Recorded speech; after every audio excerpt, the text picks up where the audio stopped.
The more you learn, the more you uncover what you don't know. This is the knowledge paradox. It sounds simple, even obvious, but its weight grows the deeper you go into any subject. At first, knowledge feels like a ladder. You climb a few rungs, feel taller, and believe you're close to the top. But then your view changes. You see there is no top, just more ladders you didn't know existed.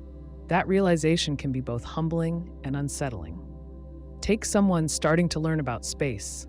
At first, they memorize the planets, learn a few facts about gravity, and feel a sense of mastery. But soon they come across black holes, dark matter, quantum physics. Suddenly, the solar system feels small. They learn the universe is expanding, but into what? Why? Questions pile up faster than answers. Every piece of information opens 5 new questions. The more they understand, the more they realize how much remains unknown. This doesn't just apply to science. Imagine a person learning to play the guitar. In the beginning, they focus on finger placement and strumming. After weeks of practice, they can play a song. They feel proud. But then they notice timing, tone, theory, improvisation, styles. They watch professionals play and see how deep the craft goes. Their early sense of control fades. Now they understand how far they are from mastery and how much more there is to explore. They haven't gotten worse. They've simply widened their lens. This widening creates discomfort. People often equate knowledge with certainty. The more you know, the more confident you should be. But in reality, deep knowledge tends to lead to more questions than answers. Experts often speak with caution. They use phrases like, based on current evidence, or as far as we understand. Novices speak with more confidence, not because they know more, but because they haven't seen the full map. They don't know what they don't know. It's not arrogance, it's blindness to the complexity that lies beneath the surface. We see this in everyday decisions too. A person reads a few articles about nutrition, they change their diet and feel good. Then they read studies that contradict each other. One says carbs are bad, another says cutting carbs increases stress. A third says it depends on your gut bacteria. What seemed simple becomes messy. The more they read, the less sure they become. The surface gave them answers, depth gave them uncertainty. Some people stop here. The feeling of not knowing is uncomfortable. They'd rather stick with a simple story than sit with ambiguity. Others keep going. They learn to accept uncertainty as part of the process. They trade confidence for clarity. Not clarity in answers, but clarity in understanding the questions. They don't pretend to know. They become more curious and less rigid. This shift affects how we interact with others. When you know a little, it's easy to judge. You think, why doesn't this person just do X? But as you learn more, you realize situations are layered. People face different pressures, histories, and limits. You stop rushing to give advice. You start listening more. Knowledge doesn't just expand what you see, it softens how you see others.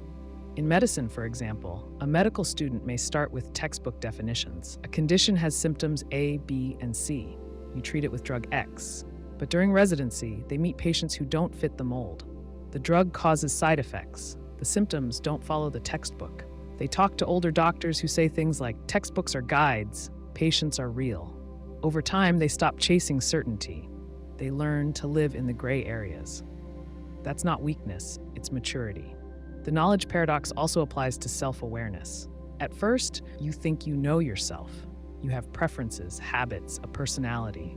But when you start reflecting or going to therapy, you uncover layers. You realize you've been shaped by past experiences, fears, roles you didn't choose. You see how you react without thinking, how you avoid certain feelings, how you seek approval.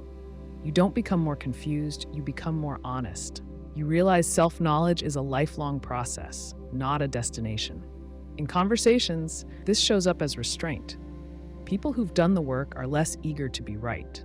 They're not afraid to say, I don't know, or I could be wrong. They don't feel the need to dominate a room or always have the last word. This doesn't come from low self-esteem. It comes from seeing how much is unknown, how quickly things change, and how little we control. In contrast, certainty often signals shallowness. When someone says, this is how it is, no questions, they're probably standing at the beginning of the path. They haven't seen enough to doubt. That doesn't make them bad or foolish, just early in the journey. Doubt isn't weakness. It's a sign you're paying attention.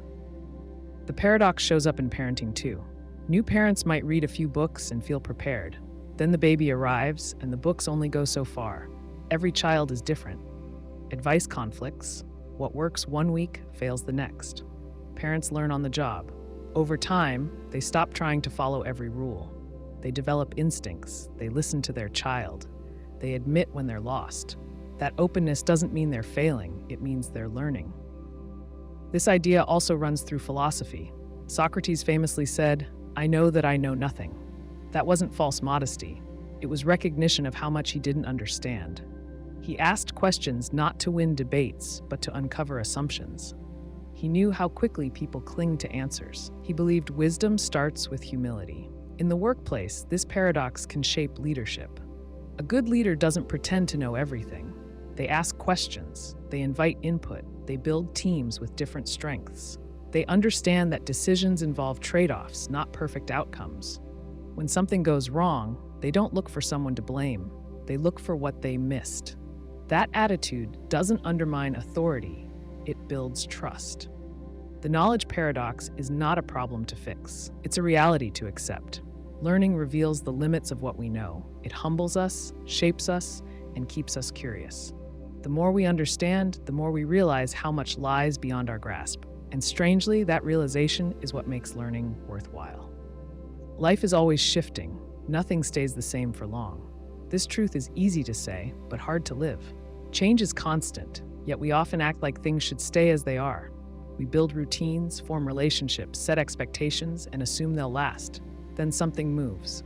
A job ends, a person leaves, a body ages. And we feel surprised, even hurt, though deep down we know this is how life works.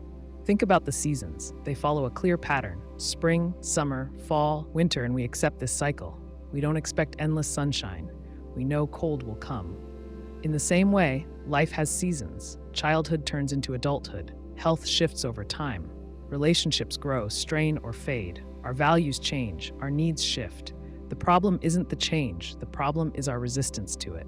Imagine someone who starts a new job. On the first day, everything feels strange. New systems, unfamiliar faces, awkward conversations. After a few weeks, they settle in. They learn the rhythm. They form habits. Soon, they feel stable. But over time, roles change. A manager leaves, a new tool gets introduced, the company restructures. Each shift brings discomfort. The employee might say, "Why can't things just stay the same?" But that wish ignores how much change helped them grow. Without those early awkward days, they wouldn't have adapted. Without new tools, they wouldn't have improved. Change is not always large or dramatic. Often it's slow. A person wakes up and notices their knees hurt more than they used to. A friend who called every week now texts once a month. A hobby they loved now feels dull. These changes don't come with warning signs. They unfold quietly, but over time, they build. Life at 30 doesn't feel like life at 20, and life at 50 brings a new shape altogether. Some people try to hold life still. They cling to how things were. They keep wearing the same clothes they wore a decade ago, even though their style has shifted. They try to keep relationships as they once were, ignoring that people grow in different directions. They resist new tools at work because they're used to the old ones. This resistance creates tension. It doesn't stop the change, it only makes it harder. There's a term in psychology called status quo bias. It means we tend to prefer things as they are, even if a change might help us. It feels safer to stick with the familiar. But safety isn't always stability. Holding on too tight can backfire. Imagine trying to keep a sandcastle from washing away by grabbing it with both hands. You only speed up its collapse. In relationships, this shows up often. Two people meet, fall in love, and feel in sync. But as time passes, each person changes. One starts therapy. The other takes on a new role at work. Their energy shifts. Their views shift. If they expect things to stay as they were on day one, they will struggle. But if they accept that growth means change, they can move through it together. That doesn't mean the relationship will always last, but it gives it a better chance to stay honest. Change also appears in how we see ourselves. A person might define themselves as strong. Then they go through illness or grief and feel weak. They question who they are. But maybe they're not weak. Maybe strength looks different now. Or someone sees themselves as a helper, always putting others first. But then they burn out. They realize they need care too. Their self-image has to change. This can feel like losing identity, but it's also a chance to become more whole. Technology is another place where change shows up fast. 10 years ago, most people didn't use video calls daily. Now they're common.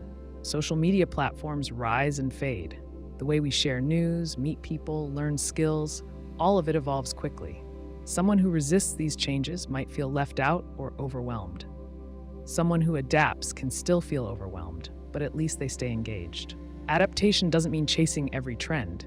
It means staying open to what works now, not just what worked before. Consider a small town. For years, it stays quiet. Everyone knows each other. Then a new factory opens nearby. People move in, traffic increases, new shops open. Some longtime residents feel unsettled. Their routines break, but others see opportunity. They meet new neighbors. They try new foods. The town hasn't gotten worse, it's just changed. Whether that change feels good or bad depends partly on how people respond. Aging brings one of the clearest examples of change. Our bodies slow down, our energy shifts. We need more rest, less noise. Some people fight aging with denial. They avoid mirrors, resist help, try to keep up with younger crowds. Others meet it with care. They adjust their pace, they embrace their years. They know each stage brings something different. Not better or worse, just different. Grief is also rooted in change. Someone you love is gone. The world looks the same, but it doesn't feel the same. You can't go back to how things were. You have to build something new. The pain doesn't mean you're broken. It means you've lost something real. Grief asks you to accept a new reality, even if you don't like it. Even beliefs change. A person grows up thinking success means money.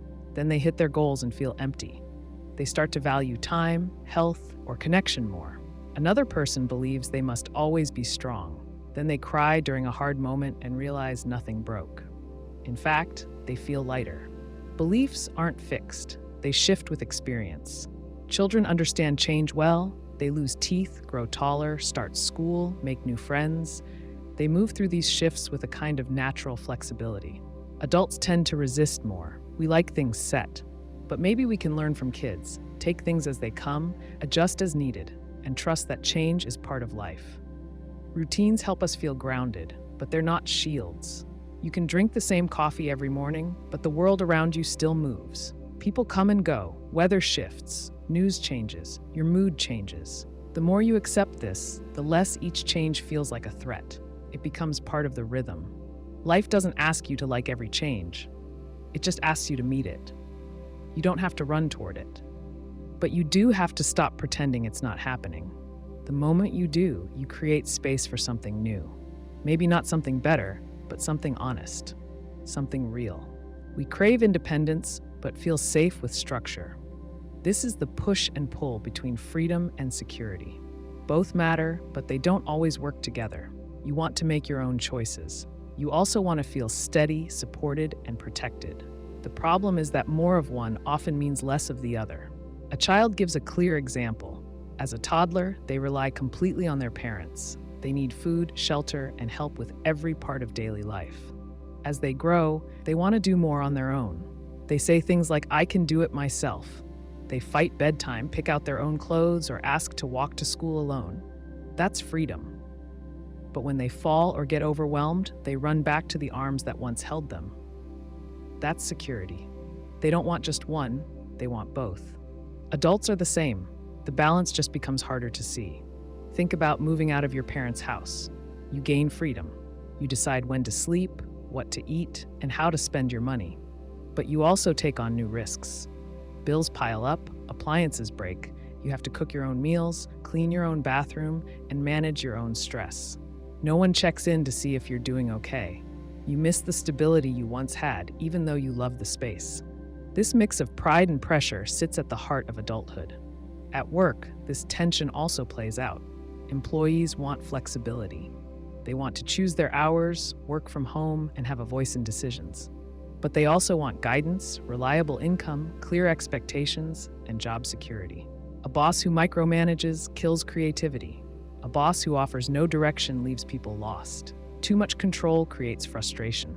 Too little support creates fear. Good leadership lives in the middle. In relationships, the same pattern shows up. two people come together and try to form something stable. They make plans, share routines, and support each other. Over time, one or both may feel trapped. They miss their old space, their separate interests, their time alone. But when they pull away, they miss the closeness. They miss having someone to call, someone to count on. They want to be free, but they also want to belong. They don't want total independence or total dependence. They want interdependence, connection without control. Governments deal with this too. Citizens want freedom of speech, freedom of movement, and freedom of choice. But they also want laws, safety, and order. A society with no rules is chaotic. A society with too many rules becomes oppressive. Surveillance can stop crime, but it can also invade privacy. Policy must walk a thin line. Too much freedom and people feel unsafe. Too much control and people feel trapped. The human brain also reflects this need for both. We seek novelty. We're drawn to new ideas, places, and people. But we also need predictability. The brain looks for patterns. It wants to know what comes next. When something feels too unknown, we feel anxious. When something feels too routine, we feel bored. We shift back and forth, rarely satisfied with just one state. Money creates a similar divide. People want financial freedom to spend, travel, and make their own decisions. But they also want job stability, health insurance, and a retirement plan. A freelancer may enjoy setting their schedule but miss the steady paycheck. An office worker may appreciate the benefits but feel limited by the structure. Each side has trade-offs. Even something as simple as a calendar shows this tension. You might want a free weekend with no plans, but when the time comes, you may feel restless. You ask yourself, what should I do? The open space that once sounded perfect now feels uncertain, so you make plans. You schedule dinner with a friend or take on a task. Structure returns and you feel grounded. Then later, you miss the free time. The cycle repeats. People who retire often speak about this. They look forward to freedom after decades of structure. No more alarms, deadlines, or long commutes. But after a while, the endless time feels strange. They lose the rhythm that gave shape to their days. Many return to part-time work, take up new hobbies, or volunteer. They're not just staying busy, they're rebuilding structure. Education systems also show this divide. Students want room to explore ideas, follow their interests, and learn at their own pace. But they also need clear goals, consistent feedback, and firm guidance. When schools become too rigid, students lose motivation. When schools are too loose, students feel lost. The best learning happens in environments that allow freedom within a strong frame. This tension affects identity too. A person may want to express who they truly are, but they also want to be accepted. They may hold back parts of themselves to fit into a family, a culture, or a workplace. Freedom means being yourself. Security means belonging to something larger. Sometimes those two desires clash. A person might hide their values, preferences, or emotions to feel safe, but they pay a price. Over time, the gap between their outer life and inner life grows. Eventually, they have to choose, show up fully or stay protected. Both come with cost. Even routines reflect this balance. Someone might wake up early, exercise, eat the same breakfast, and start work at the same time. This structure helps them focus. It gives them a sense of control. But they might also feel stuck. So on weekends, they break the pattern. They sleep in, go out, take a walk with no destination. That small act of freedom resets them. Then they return to their structure feeling better. Too much of either becomes a problem. The key is movement between the two. This is not a problem to solve, but a reality to live with. People want both autonomy and stability. We want to explore, but we don't want to get lost. We want rules, but not chains. We want to choose, but we don't want chaos. Some moments call for freedom, others call for structure. The hard part is knowing which one to lean into and when to let the other take over. Most of the time, we live somewhere in between. That middle space is where real life happens. Happiness often shows up when we stop searching for it. That idea seems strange at first. If you want something, shouldn't you go after it? In most areas of life, that's how it works. You want a job, you apply. You want a degree, you study. You want a house, you save and buy. But happiness doesn't follow the same path. When you chase it directly, it tends to slip away. When you focus on something else, meaningful work, real relationships, steady habits, it has a way of showing up on its own. Imagine a person who decides to be happy by changing everything in their life. They buy new clothes, join new groups, read self-help books, and take smiling selfies every day. At first, it might work. The changes feel fresh. They feel busy, even hopeful. But after a while, the feeling fades.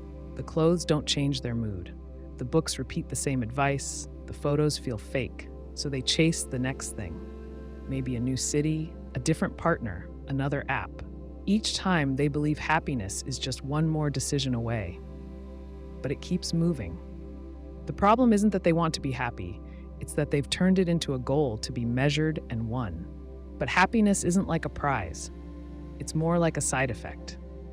It shows up when your attention is on something else, when you're absorbed in a task you care about, when you're laughing with someone you trust, when you finish a hard day and sit quietly, knowing you tried your best. Think about how people feel after helping someone. They don't do it just to feel good, but they often do. A person volunteers at a shelter, visits a friend in the hospital, or gives money to someone in need. In those moments, their focus is outward. They aren't asking, "Am I happy yet?" But later, they often report a sense of warmth or peace. That's happiness, not forced, not chased, just found in the doing.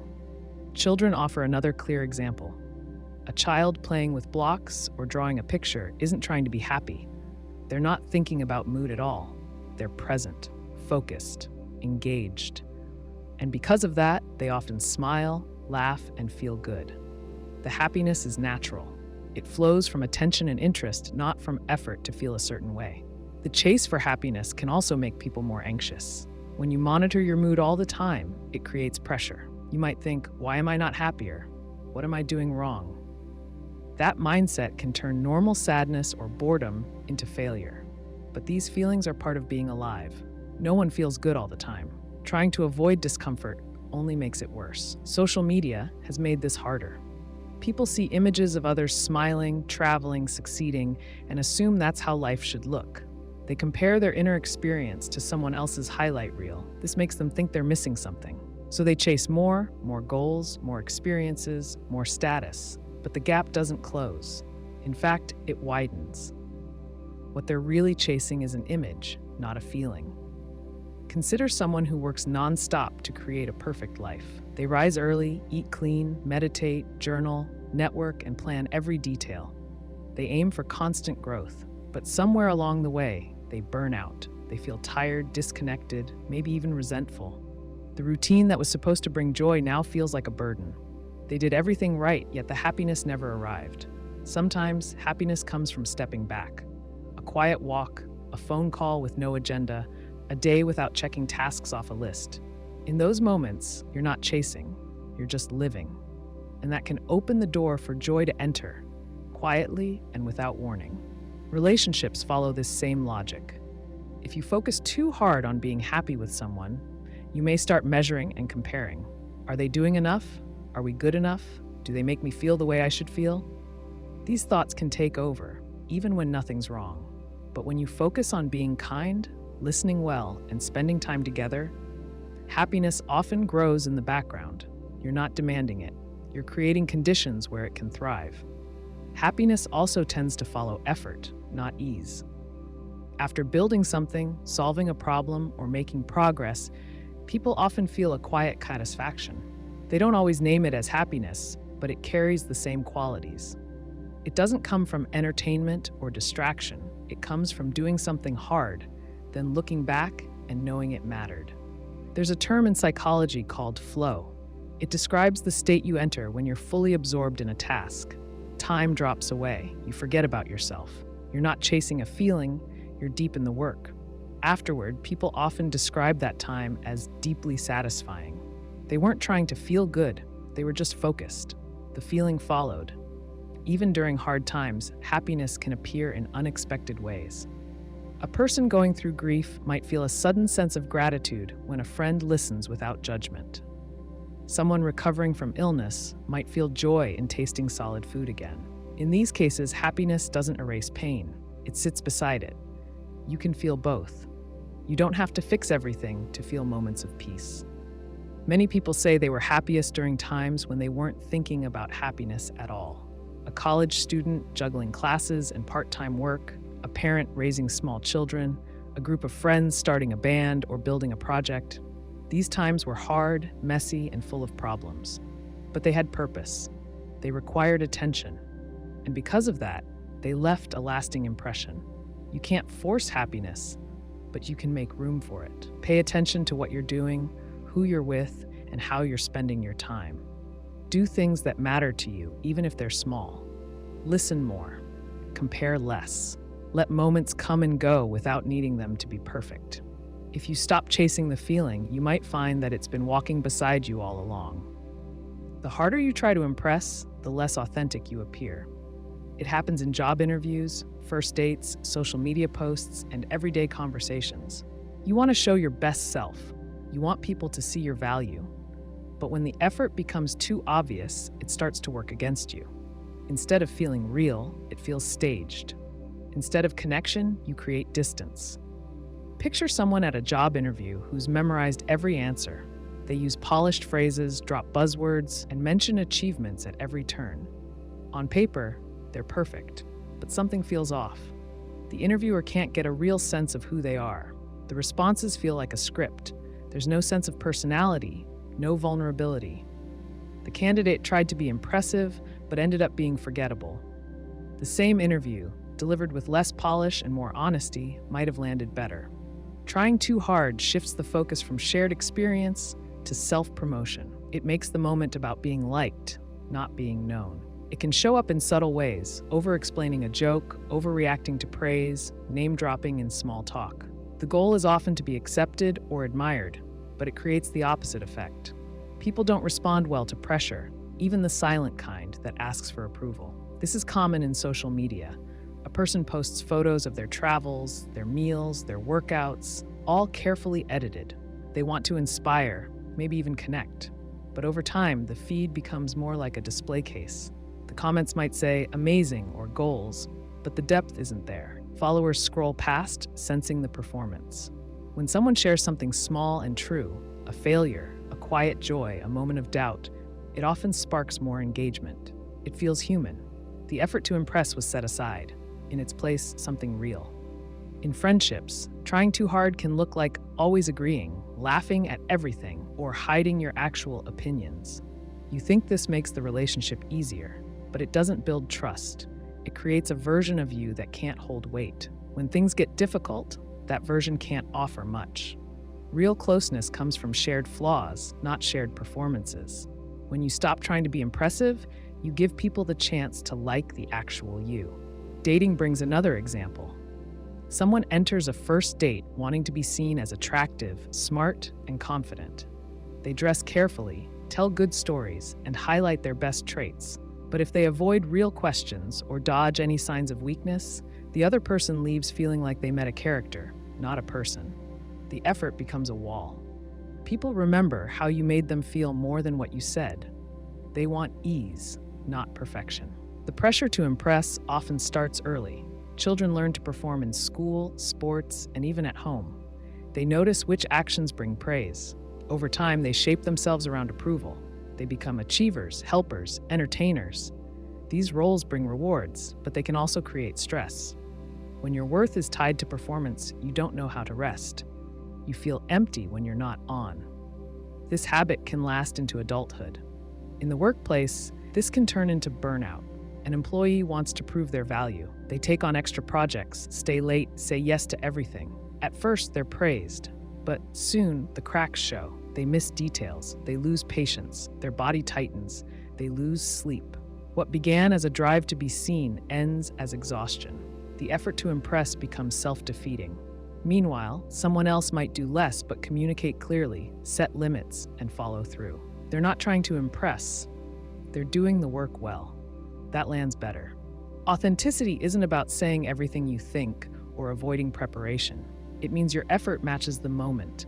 It means you show up as you, not as a version shaped by someone else's expectations. People can sense when you're performing. They might not be able to name it, but they feel it. They lean back instead of leaning in. They nod, but they don't engage. It's not rejection. It's reaction to the pressure you've created. This plays out in leadership too. A new manager may feel the need to seem strong and certain. They talk a lot in meetings, avoid saying, "I don't know," and push hard to gain respect. But their team doesn't feel heard. They follow the rules but don't share ideas. They work, but they don't trust. A leader who listens, asks questions, and admits mistakes builds more credibility over time. They don't try to impress, they try to understand, and that makes people want to follow. Trying too hard can even show up in silence. Someone might nod often, stay quiet, or hold their body tight. They're trying to not get in the way, to not mess up. But this also reads as effort. People pick up on the tension. It doesn't invite connection. Sometimes speaking up, even awkwardly, feels more natural. It shows you're present, not performing. Perfection is part of this too. A person might avoid taking risks because they're afraid of how they'll look. They don't speak in meetings, they don't share creative work, they don't apply for jobs they might not get. They think, if I can't do it well, I won't do it at all. But that fear comes from a need to impress, not a desire to grow. Growth is messy. It needs room for failure. Letting go of that need allows people to try, to learn, and to be seen trying. This also affects self-image. When someone tries to seem calm, cool, or unaffected, they lose parts of themselves. Real people get nervous. Real people care. Real people don't always know what to say. When you stop editing those parts out, you become easier to trust. You're no longer a version of something, you're something solid. This doesn't mean effort is wrong. It means effort aimed at being liked often blocks the very thing you're hoping for. When you try to impress, you shape your actions around how others might respond. That puts the focus on you, not the moment. But when you focus on listening, on being honest, on showing up, the right people notice. You don't have to reach so hard. You just have to be there. Mistakes shape us far more than easy wins. Success feels good in the moment. It gives us a sense of progress and control. But it doesn't always teach us much. When things go well, we often move on without asking why. We don't stop to question what worked or what didn't. We enjoy the result, then aim for the next win. Failure forces us to stop. It asks for attention. It doesn't let us move on so quickly. Think of someone starting a small business. They save money, build a website, and offer a product. In the first few months, no one buys. The site gets visitors, but no orders. They try posting on social media, adjusting prices, even offering discounts, but nothing sticks. It feels discouraging. But through that failure, they start learning. They speak with customers. They realize their message was unclear. The product didn't solve a real problem. They make changes based on what didn't work. A year later, they relaunch with new insight, and this time, they get traction. That learning didn't come from books or podcasts. It came from trying, falling short, and staying with it. In school, failure often carries shame. A student gets a bad grade and assumes they're not smart enough. But a failed test can show what they didn't understand. It highlights gaps, not limits. If they study the wrong material, they learn to ask better questions next time. If they ran out of time, they learn how to pace themselves. Over time, they become not just better students, but better learners. They develop judgment, not just knowledge. Failure also shows us what matters. Imagine someone who trains for a marathon. They follow a plan, eat well, and commit. But on race day, they cramp up at mile 15 and can't finish. It feels like a loss. But in the weeks that follow, they realize something. They miss the routine. They miss running each morning, the feeling of progress, the focus. The race was the goal, but the process gave meaning. That insight doesn't come without the stumble. People often fear failure because it feels personal. They link it to identity. If I failed, I must be a failure. But that isn't true. Failure is feedback, not a final sentence. It's part of the learning curve. Even experienced people fail. In fact, they often fail more. They just recover faster. They've learned how to take the hit, learn from it, and move forward without carrying shame. In sports, this is clear. A basketball player misses shots in practice. They study their form. They adjust footwork, angle, timing. A missed shot becomes a lesson. Over time, they build muscle memory. If they only took easy shots, they wouldn't grow. If they avoided tough games, they wouldn't gain real experience. Failure builds resilience. It teaches you how to keep showing up. Failure also builds empathy. Someone who has fallen short knows how it feels. They become better listeners, less quick to judge. They can sit with others in hard moments without trying to fix things too fast. They know that sometimes the best thing you can say is, "I've been there too." That connection matters more than advice. Relationships often grow through mistakes. You say the wrong thing, you miss an important moment, you assume instead of asking. When handled with honesty, those mistakes don't ruin the relationship, they deepen it. You learn how the other person feels. You see what matters to them. You build trust by taking responsibility and making real changes. That kind of trust doesn't grow from perfect behavior. It grows from repair. In creative work, failure is part of the process. A writer finishes a draft, reads it back, and sees that it doesn't work. The story feels flat, the voice feels forced. That moment stings, but it also teaches. They rewrite, find a better way to say what they meant, and try again. Over time, those failed drafts shape a stronger voice. Without them, the final version wouldn't exist. Failure shows up in daily life too. You make a plan, but it falls apart. You try to fix something and make it worse. You aim to stay calm, then lose your temper. These aren't disasters, they're normal, and each one holds a lesson. You learn how to adjust your plan. You learn when to ask for help. You learn how to come back after making a mistake. These are not just personal skills, they are life skills. Not all failure is the same. Some kinds feel small, missing a deadline, burning dinner, forgetting a meeting. Others cut deeper, losing a job, ending a relationship, facing a major setback. But even the painful ones hold value. They show us what we took for granted. They ask us to look at our choices. They make us pause and reflect. That reflection can lead to growth if we allow it. Sometimes failure teaches us that something wasn't right for us. You might train for a career, land the job, and find that it drains you. You leave, unsure what to do next. It feels like a wrong turn, but it gives you data. You learn what kind of work doesn't fit. You explore other paths. You find something that does. That detour wasn't wasted. It helped you decide. Failure also challenges pride. When things go wrong, it's tempting to blame someone else, make excuses, or hide. But real growth happens when we face it. That means saying, "This was on me," not as a way to punish yourself, but to take ownership. Responsibility builds strength. It gives you the power to change something next time. There's also a skill in knowing how to fail well. That means asking, "What can I learn from this?" It means talking about mistakes openly, not hiding them. It means staying curious. It doesn't mean pretending it doesn't hurt. Failure often hurts, but pain can be a good teacher if we listen. Over time, failure builds confidence, not the loud kind, but the steady kind. You know that you can fall, learn, and rise again. That makes you more willing to take risks. Not reckless ones, but real ones. The kind that stretch you. The kind that lead to something new. Easy wins can make us feel good, but they rarely push us. Mistakes force us to change. They show us who we are, how we react under pressure, and what we still need to learn. That's not weakness, that's growth. And most of the time it starts when something doesn't go as planned. We ask for honesty, but sometimes can't handle it. People say, "Just be honest with me," and often mean it. They want the truth. But when it arrives, it can cut deep. Truth strips away comfort. It can shake how we see ourselves, others, or the world. Even when we know it's right, hearing it can feel like a wound. Take a relationship. One person asks, "Do you think we're doing okay?" The other answers, "I feel disconnected. I don't know if I want to stay." That's the truth. It's not loud or cruel. It's quiet and real. But the person hearing it feels shock, sadness, maybe anger. They asked a question hoping for reassurance. What they got was honesty. It hurt. But that moment also opened a door. They can now have a real conversation instead of living inside assumptions. Truth challenges self-image. Imagine someone who believes they're a good listener. A friend says, "I feel like you interrupt me a lot." That comment might land hard.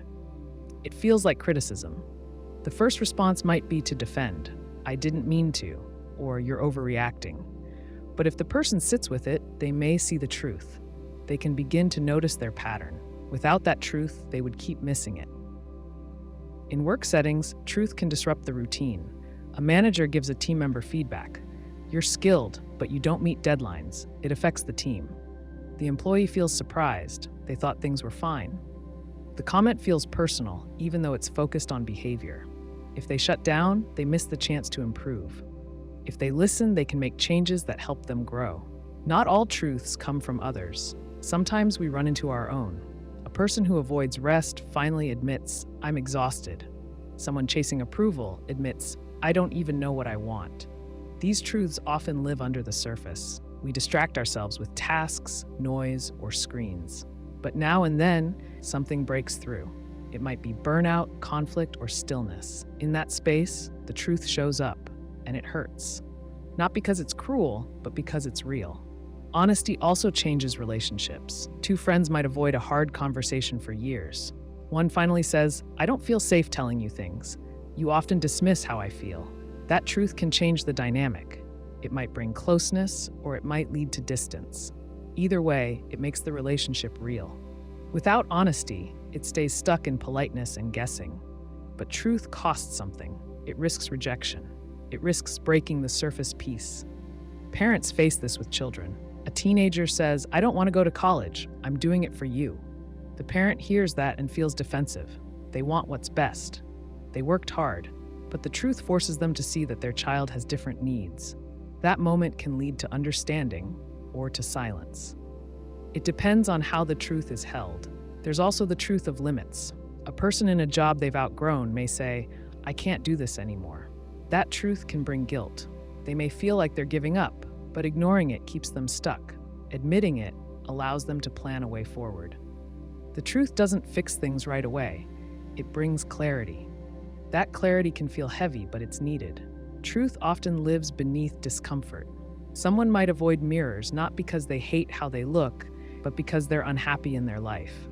They might stay busy not because they love the work, but because they're afraid of what they'll feel if they stop. Truth doesn't always come with words. Sometimes it comes as tension, restlessness, or silence. If we pay attention, we start to hear it. Even in small things, truth can sting. A person asks, did you like my cooking? And hears, it was a little bland. They may laugh it off, but feel a sting inside. The comment wasn't meant to harm. It was just honest. If they let it land, they can try something new next time. If they react with pride, they lose a chance to improve. This is why people sometimes say they want the truth, but only under certain terms. They want it kind. They want it timed well. They want it shaped gently. But the truth isn't always easy to package. Even the softest words can hit hard when they land in a sore place. In some cases, people avoid truth entirely. They keep relationships surface level. They stick to easy topics. They say, I'm fine, even when they're not. That kind of life feels safer, but over time it becomes lonely. Without truth, there's no real closeness. People know your habits, but not your heart. It's possible to say hard things with care. Tone matters. So does timing. But even the best delivery won't always make the truth easy to hear. That's not failure. That's part of being human. Truth isn't just about facts. It's about what those facts mean. And meaning is personal. Being honest also requires strength. Not the kind that pushes, but the kind that stays steady. It's easier to say what people want to hear. It keeps the peace, but it builds a wall. Over time, the gap between what's said and what's felt grows. Truth brings those things closer, but it takes effort and courage to speak and receive it. Sometimes, the person who tells the truth loses something. They might lose approval. They might be misunderstood, but they gain something too. They stay real. They stop carrying the weight of pretending. That weight can be heavy. Letting go of it feels like relief, even when it leads to hard changes. Truth doesn't always fix things. Sometimes it breaks what's not working. Sometimes it shows a crack that's been there a long time. But what comes after can be better if we let it. We say we want honesty, and we do. But we also have to learn how to sit with it. Not fix it right away. Not explain it away. Just hold it. Let it land, then decide what to do next. More online connections, yet deeper feelings of loneliness. That's the paradox many people live with today. We message, like, comment, and scroll through the lives of hundreds of people every day. We stay updated. We send birthday wishes. We share photos, videos, thoughts. On the surface, we're more connected than ever. But underneath, many feel alone. A person might wake up and check their phone before getting out of bed. They scroll through messages, news, and posts. They respond with emojis or short replies. It feels like connection, but it doesn't last. Once the screen goes dark, so does the feeling of closeness. There's no shared silence, no eye contact, no voice on the other end. The interaction ends with a tap. Online life has made communication faster but often thinner. A conversation over text doesn't carry tone. A short reply can feel distant even if it wasn't meant that way. Misunderstandings grow. People assume distance where there is none or miss real emotion hidden behind words. We get updates about people, but we don't always connect with them. Knowing what someone ate or where they traveled doesn't mean we know how they're doing. In group chats, people reply with gifs and jokes. Everyone laughs, but no one says, "I'm having a hard day." That kind of truth feels out of place, so it stays unspoken. The group keeps talking, but the real person behind the screen feels unseen. They may have 20 chats open, but none feel safe. Social media can amplify this. A person posts a photo, it gets likes, maybe comments. For a moment, they feel noticed, but the feeling fades. They look for more responses. They check again and again, each time hoping to feel connected, but it becomes a loop. The interaction is shallow. It doesn't fill the deeper need to be known and understood. Someone might have hundreds of followers and still eat dinner alone every night. They might have thousands of friends online, but no one to call when they feel low. The numbers don't mean much. Connection isn't measured by quantity, but depth. It's not about how many people see you. It's about who really hears you. In person, small moments carry weight. A nod during a pause, a shared laugh that needs no words, the feel of being together without needing to perform. These moments don't happen through a screen.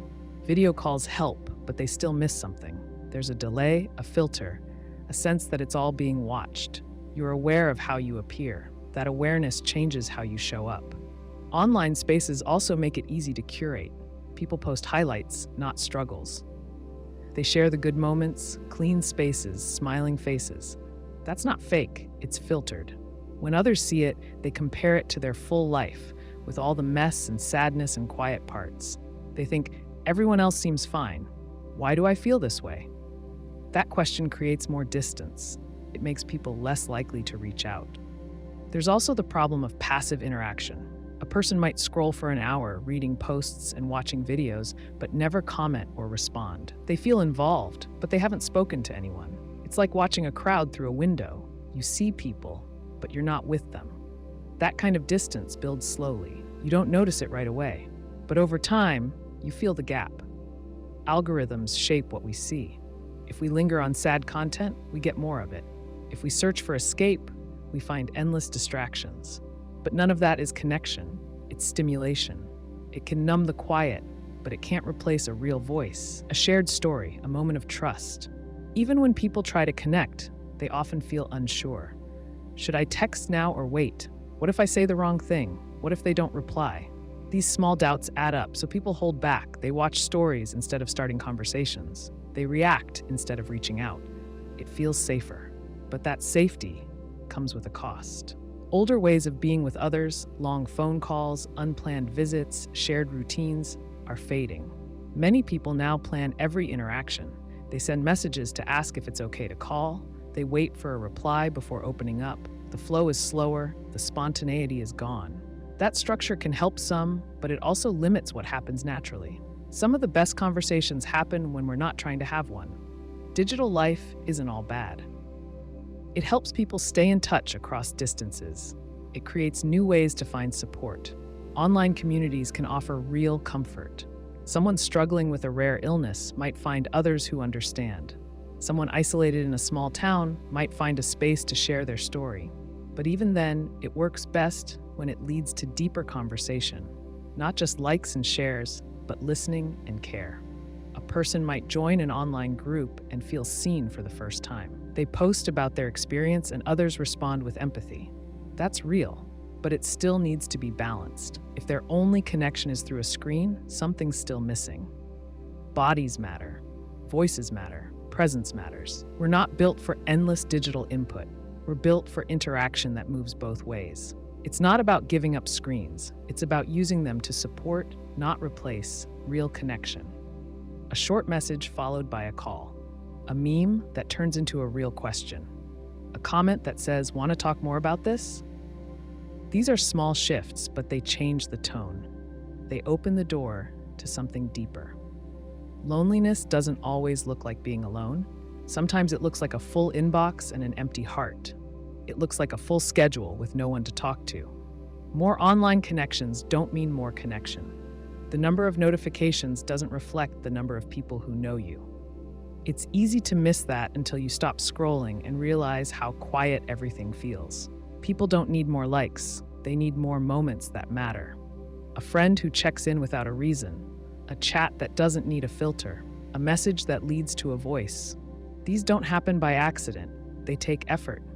But the result isn't just a reply, it's feeling less alone. And that's what we're really looking for. Self-discovery often comes after letting go of your identity. This sounds backwards, but it happens more than people realize. We build identities early. They help us understand where we fit, what we value, and how others see us. These identities form from what we do, where we live, who we spend time with, and what people expect of us. Over time, they feel like truth, but sometimes we outgrow them, and when we hold on too tightly, they start to hurt. A student who always made top grades might believe their value comes from being smart. Every test becomes proof. Every mistake feels like a threat. One day, they struggle in a subject they never had trouble with before. The grades drop, the identity cracks. They feel lost, not just because of the score, but because they don't know who they are without it. That moment hurts, but it opens something too. Without the pressure to be the smart one, they might ask different questions. What do I enjoy learning? What matters to me beyond performance? A person who always defined themselves through a relationship may face the same shift. They were a partner, a caregiver, a constant presence for someone else. Then the relationship ends. Suddenly, their role disappears. They feel empty. But over time, they start to see pieces of themselves they hadn't noticed. Interests they pushed aside, strengths they didn't need before. By losing the relationship, they begin to find their own shape. Jobs create strong identities too. A firefighter, a teacher, a nurse, these are more than roles. They carry purpose, respect, routine.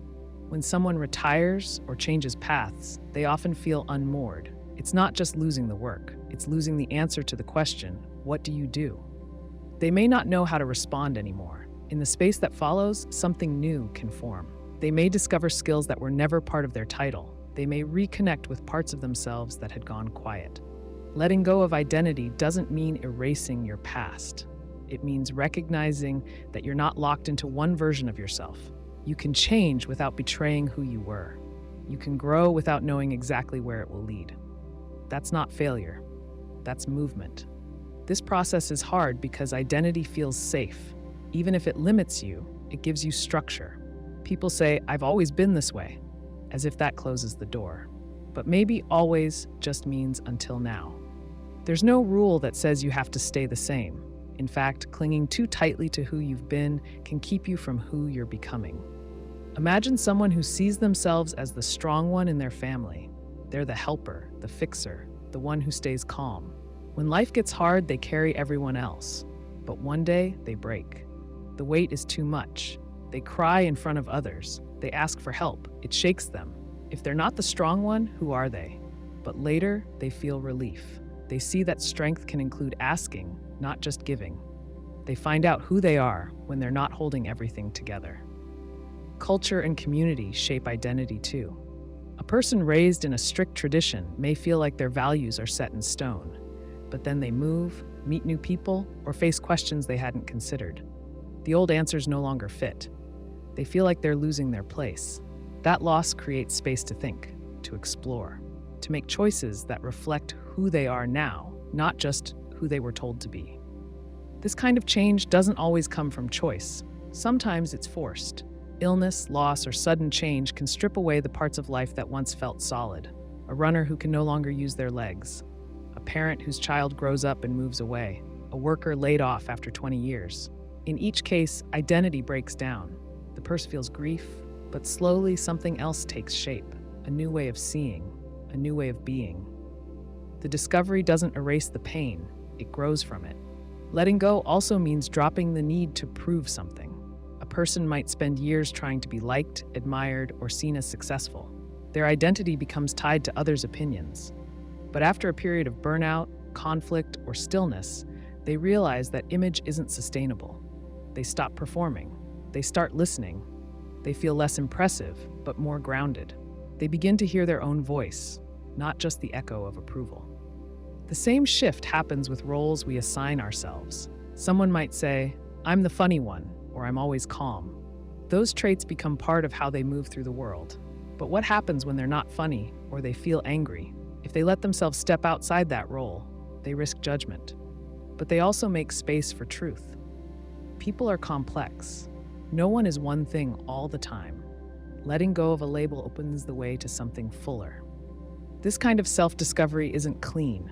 It often looks like confusion, doubt, or silence. A person might feel like they're floating. No firm ground, no easy answers. That's part of it. In that space, they notice what they actually care about, not what they're supposed to care about. They try things not to impress, but to learn. They speak in a new tone. They listen differently. They respond in ways they never did before. Sometimes the people around them don't like it. Change can unsettle others. Friends or family might say, "You've changed," or "You're not the same." And they're right. But that's not always a bad thing. The goal isn't to stay familiar. It's to stay honest. The people who matter will learn to meet the new version. The people who don't may fade, and that's part of the process too. This doesn't mean rejecting everything about your past. It means being willing to loosen your grip, to ask, "What if I'm more than this?" To admit that you don't know exactly who you are, and that's okay. Identity is useful, but it's not fixed. You can lose it and still be whole. In fact, that loss may be the beginning of something more real. Not just a new version of the old self, but something deeper, something found, not built. We want to be different, yet fear rejection. This tension runs through most of life. People want to stand out, to be seen as original, creative, or strong. At the same time, they want to fit in, to be accepted, to belong. These needs don't cancel each other out, they compete. The pull toward uniqueness drives us to express ourselves. The pull toward belonging keeps us quiet when we feel out of place. A child in school might wear a new outfit, something that feels bold. They love how it looks, but when they arrive in class and no one else is dressed like them, they hesitate. Maybe someone stares, maybe no one says anything at all. The child feels exposed. Suddenly, the pride they felt turns into worry. They wonder if they made a mistake. That feeling doesn't fade with age, it just changes shape. As adults, people choose jobs, relationships, and lifestyles that reflect who they are or who they want to be. They may love writing, design, or working with their hands. They may live in a way that doesn't match what others expect. But every time they step into a space that feels different from the norm, they carry a risk. The risk is not just being misunderstood, but being excluded. Social media adds another layer. It invites people to show their uniqueness. It rewards fresh ideas, bold looks, unusual perspectives. But at the same time, it punishes difference that feels too strange or uncomfortable. A person might share something personal or unusual, then watch it disappear into silence. Or worse, it gets mocked. This teaches people to shape themselves in safe ways. Not too loud, not too honest, not too far from the center. In relationships, people often hide parts of themselves at first. They want to connect, and they fear pushing someone away. So they soften their opinions. They keep certain hobbies or beliefs private. This helps avoid conflict, but it also builds a version of the self that's incomplete. Over time, the pressure builds. The person might feel invisible, even when the relationship seems strong. They're not rejected, but they're not seen either. Workplaces show this dynamic clearly. Companies say they value individuality, but many expect people to follow unspoken rules. A person with a new idea might stay quiet during a meeting. They worry it will be dismissed. They might come from a different background and hesitate to speak up in a room that feels uniform. The company loses out, but so does the person. They begin to question their voice, not just in work, but in life. Even in friend groups, where comfort should be natural, people often conform. A person who doesn't drink may feel odd in a group where drinking is normal. A friend who prefers quiet may feel left out in a loud, busy group. Instead of saying, "This isn't for me," they push through. They laugh, nod, stay late. They belong, but not fully. The need to be seen as unique is not ego. It's a search for meaning. People want to know that they are not just part of a crowd. They want to know that their thoughts, values, and way of being have weight. They want to feel that they bring something only they can bring. But the cost of standing apart is high. It can lead to loneliness, doubt, or being labeled as difficult. On the other side, the need to belong is not weakness. It's a deep human instinct. Safety, support, and understanding come from groups. A person who feels truly accepted can relax, speak freely, and take risks. But that kind of belonging can't be forced. It has to include the full self. If it depends on hiding or shrinking, it creates tension that wears down over time. People often try to solve this by switching back and forth. They might stand out in one setting, then blend in the next. They might share openly in one space, then stay quiet in another. This strategy can work short-term, but it splits the self. It creates confusion. You forget which version of yourself is real. You forget what you actually think or want. The strongest sense of self comes when a person accepts both needs. They understand that being different may lead to rejection, but it may also lead to deeper connection. They know that belonging isn't about matching others, but about finding those who can hold their differences with respect. This doesn't happen fast. It takes trial, error, and a lot of silence in between. A person might speak their truth in a room and be met with blank faces. That doesn't mean they were wrong. It means that room wasn't ready. Someone else might hear that same truth a day later and feel relief. Finally, someone said it. This is how new connections start, not from performance, but from honesty. There's also a shift that happens over time. The things that made someone feel strange when they were young can become the source of their power later. A kid who loved books while others played sport become a writer. A teen who asked big questions might become a teacher or a guide. The trait didn't change, the context did. People don't need to be completely understood by everyone. They need to be understood by someone. Just a few people who see them clearly, hold space for their full self, and stay. That's often enough to make the risk of showing up worth it. Trying to be different just to stand out doesn't lead to peace. It creates another performance. But hiding difference just to belong doesn't lead to peace either. It creates resentment. The goal is not to choose one or the other, but to carry both. To say, this is who I am, and still reach toward others. Not as a mask, and not with fear, but with the steady belief that real connection can hold real people. That belief doesn't erase rejection, but it makes space for something better, something whole. More options create more stress, not freedom. That idea can seem wrong at first. We often think freedom means having as many choices as possible, but when the options keep growing, so does the pressure. Choosing becomes harder, not easier. Instead of feeling empowered, we freeze. We second guess. We regret. We carry the weight of making the perfect decision when perfection was never the goal. Picture someone standing in front of a wall of cereal boxes. There are 40 kinds. Some are high fiber, some are low sugar, some are organic, gluten-free, or protein-packed. Each one promises something slightly different. The person looks at the labels, compares prices, considers ingredients. What started as a quick errand turns into a mental debate. After 10 minutes, they choose one, but walk away wondering if they picked the right one. That doubt doesn't come from lack of choice. It comes from too much of it. This happens with small things like groceries, but it also happens with bigger parts of life. Careers, relationships, hobbies, even identity. A young adult leaves school and sees hundreds of possible paths. They could go into business, start a nonprofit, learn a trade, move abroad, go back to school. Each path has its pros and cons. Each choice means giving up something else. Instead of feeling free, they feel stuck. They hesitate. They ask for advice, then get more opinions, which only adds to the noise. Dating apps are another clear example. A person sees hundreds of profiles. Each one offers a new possibility. But more choices don't make it easier to commit. They make it easier to move on quickly, always wondering who else might be out there. Real connection takes time and attention. Endless choice interrupts that. It creates a mindset of constant comparison. The focus shifts from building something to always looking for better. Streaming platforms show the same pattern. Someone sits down to watch a movie. They open the app and scroll for 20 minutes. Nothing feels right. They start one show, stop it, try another. By the time they pick something, they're already tired. They spent more time deciding than watching. The stress isn't because there's nothing good. It's because there's too much. and each extra choice adds one more decision to an already full day. In theory, more options should mean better outcomes. You can find something that fits you well. But in practice, it adds more decisions to make, and each decision takes mental energy. Psychologists call this decision fatigue.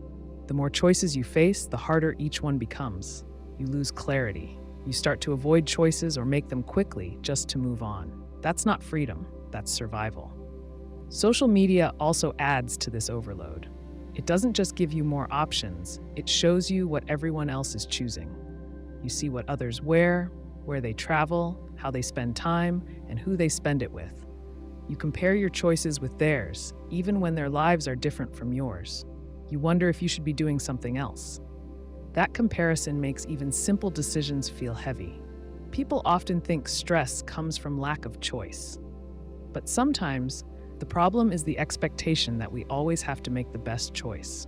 When options were limited, people made decisions and moved forward. Now, with so many paths, people fear missing out. That fear leads to indecision, anxiety, or regret. You choose one thing, but think about what you didn't choose. The brain doesn't settle. It replays what-ifs.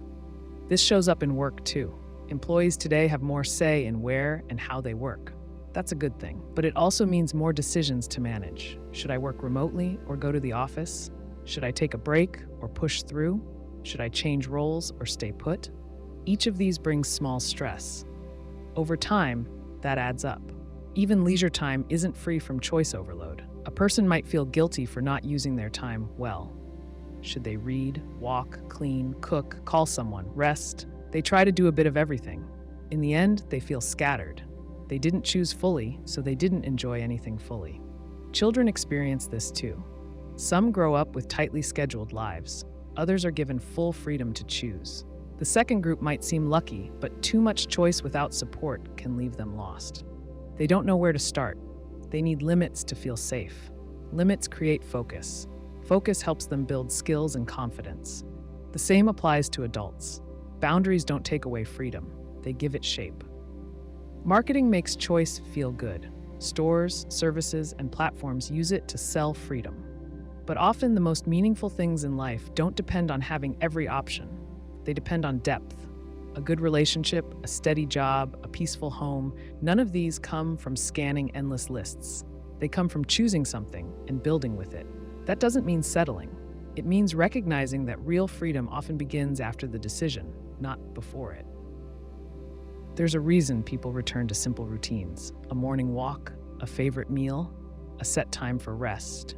These choices repeat, not because people lack options, but because they've found something that works. That repetition brings calm. It limits daily stress. It gives the brain space to think about things that matter more. Sometimes people think if they pick one path, they're locked in. But most decisions aren't final. You can adjust. You can leave a job, change your style, learn a new skill. What makes life hard isn't lack of movement, it's fear of picking wrong. That fear grows louder when there are too many options. Clarity comes from action. You try something, see how it feels, and go from there. Waiting for the perfect option often leads to delay. You don't move forward. You just stay in place, weighing things that can't be fully known until lived. That process drains energy. It doesn't help. More options seem like freedom, but they often shift focus away from what you want and toward what you fear missing. When you reduce choices, you don't lose freedom. You gain direction. You stop hovering and start doing. That's where things change, not in the list of options, but in the steps you take after choosing. Opening up is a sign of true courage. It may not look like strength in the traditional sense. It doesn't involve lifting something heavy or leading a team or fixing a problem, but it takes real effort to speak honestly about fear, pain, or uncertainty. It takes strength to say, "I don't know," or "I'm struggling," or "I need help." These moments often feel like weakness, but they're the opposite. They reveal a person's willingness to be seen without a mask. A person sits in a meeting full of ideas but stays quiet. They fear sounding unprepared or being judged. They nod, smile, take notes, but leave feeling frustrated. They had something to say, but didn't trust that it would land well. Another person in the same room speaks up, not with a perfect answer, but with a real one. They say, I'm still working through this, but here's where I am. That moment shifts the tone. Others feel permission to speak more openly. The person didn't need to have it all figured out. They just needed to show up honestly. In relationships, vulnerability is where trust begins. Two people may spend time together, laugh, and talk often, but the connection stays shallow until one person says something real. Maybe one says, "Sometimes I feel like I'm not enough," or "I get scared that I'll be left." That truth doesn't solve anything on its own, but it invites something deeper. The other person can respond, not with a solution, but with presence. They might say, "I feel that too," or "Thank you for telling me." That exchange builds something solid, not because it's clean or comfortable, but because it's honest. It's easy to avoid vulnerability by staying busy or being helpful. A person may support others, give advice, or always seem composed. On the surface, they look strong. But inside, they carry stress, sadness, or fear that no one sees. Over time, the gap between their inner world and outer actions grows. That gap becomes heavy. It takes more energy to maintain the appearance than to face what's underneath. Eventually, they may reach a point where they can't hold it all in. When they finally speak, it may surprise the people around them, but it also makes room for others to be real, too. In work culture, vulnerability often hides behind performance. People want to seem competent, so they avoid asking questions. They don't want to look slow or uninformed, but the strongest teams are built on openness. When someone says, "I made a mistake," or "I don't know how to handle this part," it doesn't signal weakness. It signals responsibility and trust. It shows they care about the outcome more than about ego. That's where collaboration grows, not in proving, but in admitting. Vulnerability isn't about oversharing or turning every moment into a confession. It's about knowing when to lower the guard and let people see what's real. That choice depends on context, timing, and safety. But even small moments matter. Saying, "I'm nervous about this," or "that comment hurt," changes the tone of a conversation. It adds depth. It shifts the room from performance to connection. Children learn early whether it's safe to be vulnerable. If they cry and are told to stop, they may hide pain. If they admit fear and are mocked, they may stay silent. These early messages stay with people. As adults, they may still flinch at their own feelings. They may believe that showing emotion makes them weak, but those beliefs are learned, not true. They can be unlearned with time and effort. A common place where vulnerability matters is during grief. When someone loses a loved one, they may hear advice or comforting phrases. But what helps most is someone who says, "I don't know what to say, but I'm here."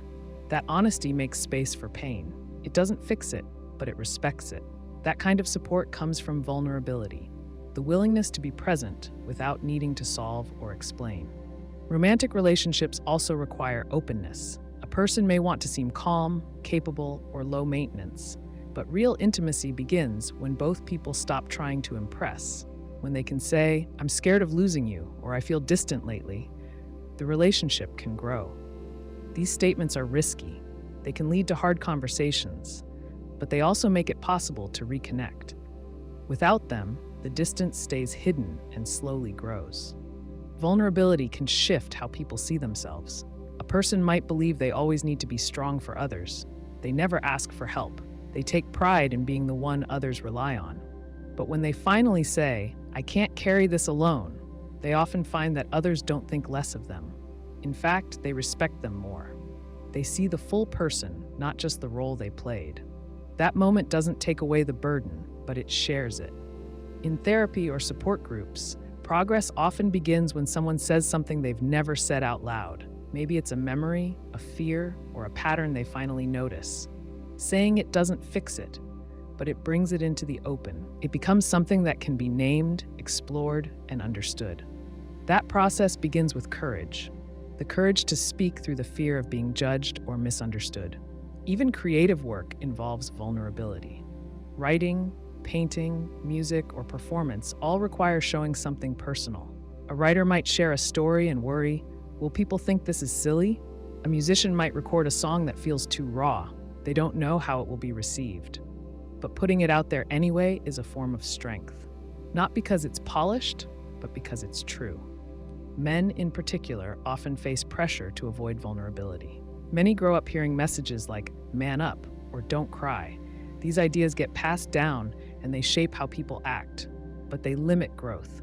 When men are allowed to speak about pain, sadness, or fear, they become more whole, not less masculine. The strength isn't in hiding emotion, it's in facing it. It's also possible to be vulnerable with yourself, to admit "I'm not okay right now," or "I was wrong," or "I need to rest." These truths can be the hardest to say. There's no one else to impress, just the mirror. But those moments shift things. They open the way to self-respect, not just self-discipline. Opening up doesn't guarantee a soft landing. Some people won't know how to respond. Some will change the subject or offer advice instead of listening. That can hurt, but it doesn't make the act wrong. The value of vulnerability isn't in the response, it's in the choice to be real. That choice says, "This is who I am. I'm not hiding anymore."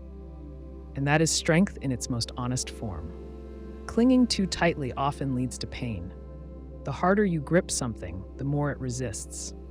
The more you try to control an outcome, a person, or a moment, the more tension builds.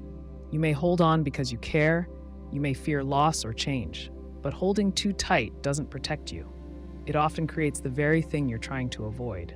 A person in a relationship feels it slipping. The other person becomes distant, distracted, or unsure. Instead of facing that truth, they hold on harder. They check in more, ask more questions, try to fix things quickly. They think more attention will help, but that pressure often makes things worse. The other person feels smothered. They pull away further. The one holding on feels rejected, confused.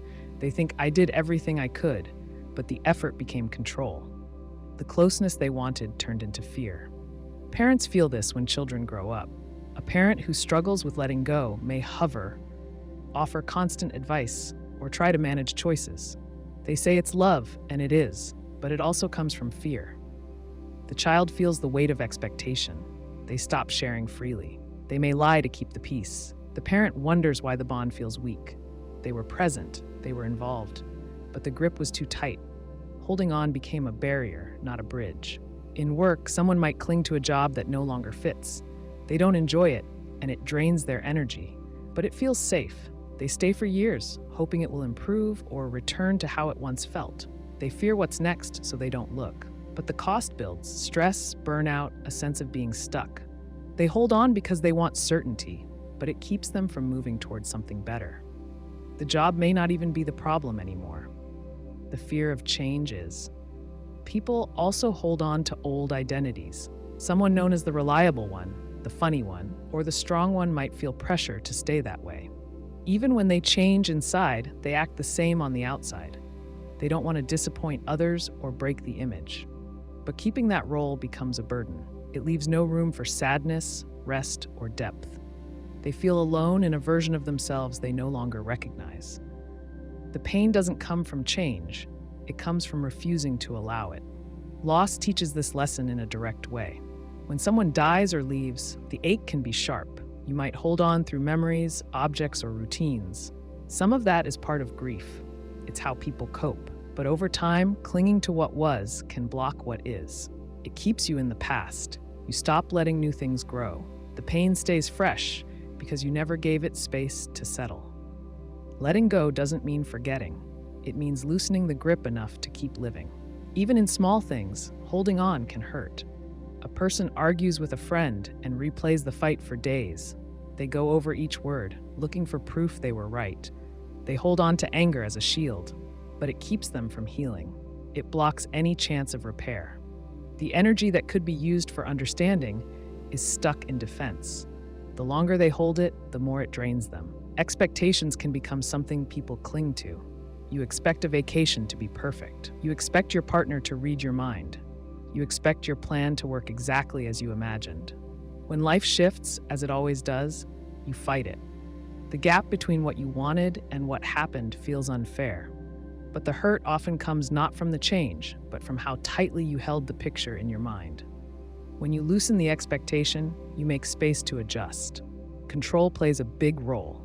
People often cling to the idea that they can manage everything. If they try hard enough, plan well enough, care enough, then things will go as planned. But life doesn't work that way. It's unpredictable. People change, needs change, circumstances change. Trying to hold it all still is like gripping water. The harder you squeeze, the faster it slips through. This also shows up with emotional pain. Someone may carry guilt, shame, or regret for years. They revisit the past, trying to rewrite it in their head. They punish themselves, thinking that holding on means they're taking responsibility. But growth doesn't require pain to stay alive. It requires learning. Sometimes the kindest thing you can do is let go of the version of you who made that mistake. Let them rest. Use what they taught you, but don't carry their weight forever. Holding can feel like protection. Letting go feels like risk. But the truth is, holding often hurts more in the long run. It creates tension in your body, stress in your thoughts, and distance in your relationships. It narrows your focus. It makes you afraid to move. You miss what's happening now because you're gripping what was or what you wish it could be. Letting go doesn't mean not caring. It means caring in a way that allows space. It means staying present instead of attached. You can still love, still hope, still try, but without force, without gripping. You allow the thing, the person, the moment to be what it is, not what you demand it to be. That shift brings relief. Not right away, but slowly your hands loosen, your breath deepens, you start to feel again. Sometimes you don't realize how tightly you've been holding until you finally let go. The peace that follows isn't loud. It's quiet. It feels like space opening up inside you, like you don't have to hold it all anymore, like you can rest. And from that rest, you can begin again, with less fear, less pressure, and more room for what's real. Striving for perfection often reveals our flaws. We try to be the best version of ourselves, to get everything right, to avoid mistakes. But in the effort to appear perfect, we often expose the very parts of ourselves we hope to hide. The cracks show, the pressure builds, and instead of feeling strong, we feel anxious, tight, and constantly behind. A person preparing for a presentation might spend hours editing slides, rehearsing every sentence, and adjusting details that no one else will notice. They want it to go well, but their effort crosses into obsession. They lose sleep, they grow irritable. By the time they deliver the talk, they're tense and distracted. If a slide glitches or a question throws them off, they feel exposed. All the work was meant to protect them, but it revealed how afraid they were of doing anything less than perfect. People often chase perfection as a form of safety. They believe that if they're perfect, they can't be rejected, judged, or left behind. But perfection isn't real. It's an idea, not a state. No one reaches it, and those who try the hardest often carry the deepest fear of being seen for who they really are. This fear can start early. A child praised only for achievement may learn to tie their worth to success. They strive to be the top student, the best athlete, the most well-behaved. Over time, failure feels like more than a slip. It feels like a personal failure. When they grow up, that pattern stays. They overwork. They avoid risks. They hide struggles, all to protect an image that doesn't match the full reality of being human. In relationships, perfection creates distance. Someone might try to be the ideal partner. They listen, support, stay calm, and do everything right. But they hide their needs. They don't speak up when they're hurt. They avoid conflict at all costs. Their partner senses something missing. The connection feels shallow, not because of a lack of effort, but because of a lack of honesty. The person striving for perfection believes they're doing their best, but in truth, they're afraid of being real. The same thing happens at work. An employee might always meet deadlines, take on extra tasks, and avoid saying no. They want to be seen as reliable, but they burn out. They feel unappreciated. They grow resentful, even though they never expressed what they needed. Their perfectionism hides their limits. Eventually, the cracks show in their tone, their health, their performance. What looked like excellence begins to fall apart. Perfectionism also blocks creativity. A writer trying to craft the perfect first sentence may never finish the first page. An artist obsessed with every brushstroke may lose the flow of the piece. The fear of imperfection kills momentum. It turns play into pressure. People spend more time fixing than exploring, more time doubting than building. The flaw isn't in their talent, it's in the need to get it right on the first try. Even appearance becomes a target. People try to perfect their image through grooming, filters, clothes, and fitness.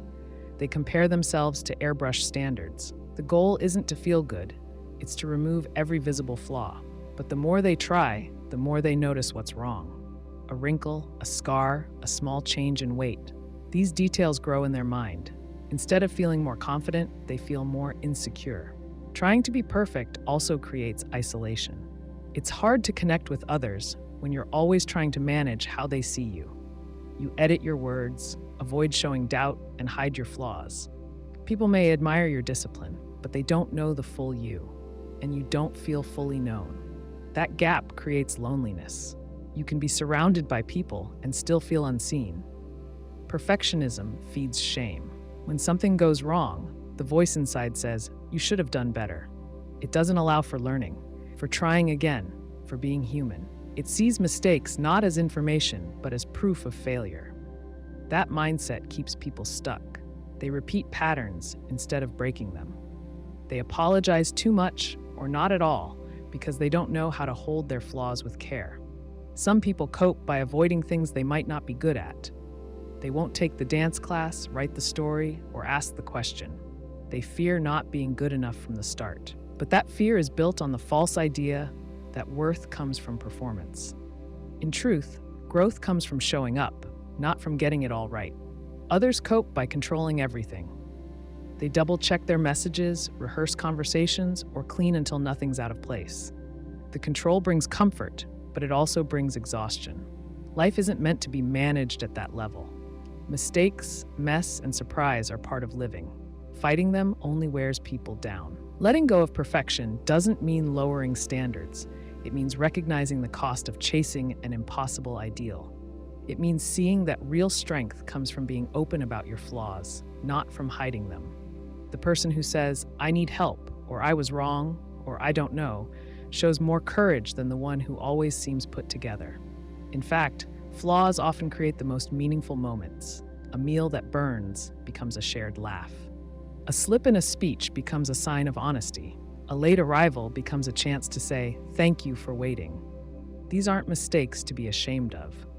They're reminders that being human matters more than being polished. Perfection tries to protect you from pain, but it often becomes the source of it. It creates rules no one can follow, expectations no one can meet, and pressure no one can carry. Over time, it reveals the very insecurities it was meant to hide. Letting those flaws show, without apology, without fear, takes more strength than holding them in. When someone says, "Here's where I fall short," and keeps going anyway, that's real confidence. Not because they've mastered everything, but because they've stopped needing to.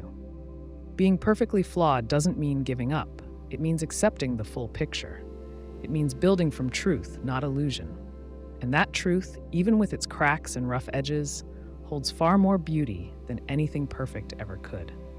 We rush ahead, then miss what really mattered. Life moves fast, but often we're the ones pushing it faster. We check the time, skip the pause, and chase the next task. We keep thinking there's something better around the corner. If we just get there, finish school, get the job, buy the house, then we can slow down. But that moment doesn't come. The finish line keeps moving, and we keep running. A student hurries through school, focusing on grades and deadlines. They skip sleep, multitask, and tell themselves it will all be worth it once they graduate. Then they land the job and realize they don't remember much about the years they just spent. The people, the conversations, the small joys, those were rushed past. They didn't feel important at the time, but now they're gone. A parent raises young children while juggling work and errands. They count the hours until bedtime. They tell themselves they'll enjoy more once things are easier. But one day, they look back and wonder where the early years went. The toys, the noise, the chaos, it was tiring, but it was also real. In the rush to move forward, they missed the pieces that made the time meaningful. We often confuse motion with progress. If we're busy, we must be doing something right. But speed can hide emptiness. A packed schedule doesn't always mean a full life.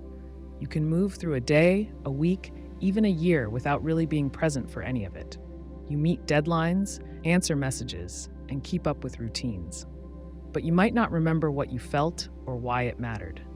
Work culture rewards speed. Quick replies, fast results, constant availability. We scroll through emails while eating, take meetings while walking, and check our phones in line at the store. We're always doing more. But what do we gain? and what do we lose?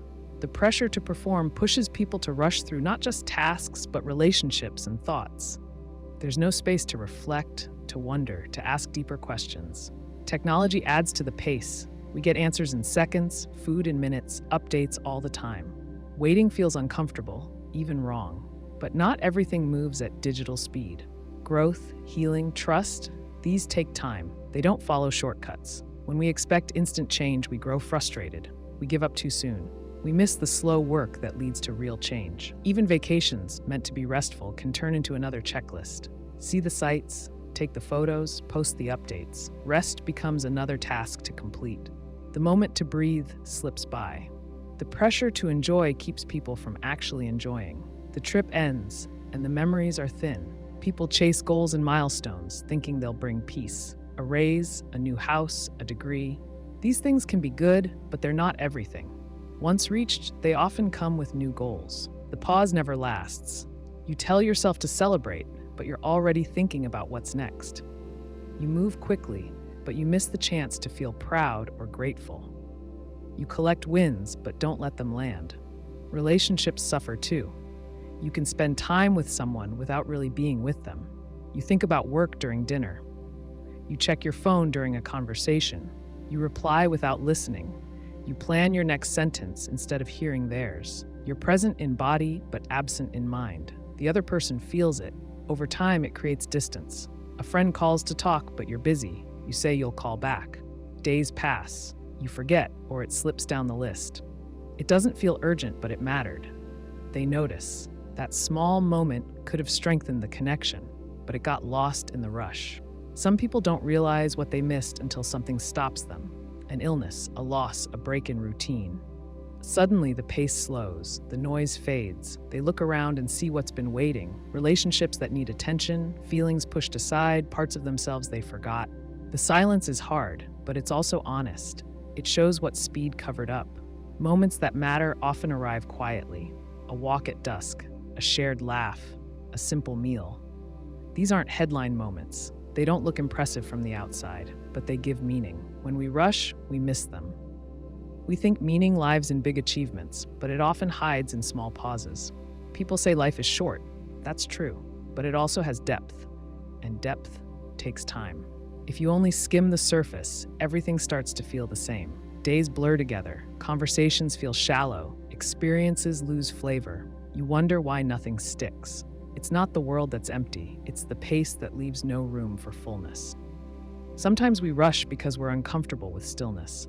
Slowing down forces us to face feelings we've pushed away. Boredom, sadness, confusion. Speed distracts, stillness reveals. That can feel risky, but it also brings clarity. You start to notice what you actually care about, what you miss, what you want to hold on to. You don't have to stop everything, but you can choose moments to slow down. You can notice the sound of your steps. You can look someone in the eye when you talk. You can leave space in your day, not to fill it, but to feel it. That space is where presence lives. When people look back on their lives, they rarely talk about how efficient they were. They talk about people, moments, and feelings. They remember the messy kitchen during family dinners, not the spotless one when they ate alone. They remember the late-night talks, the inside jokes, the times they felt seen.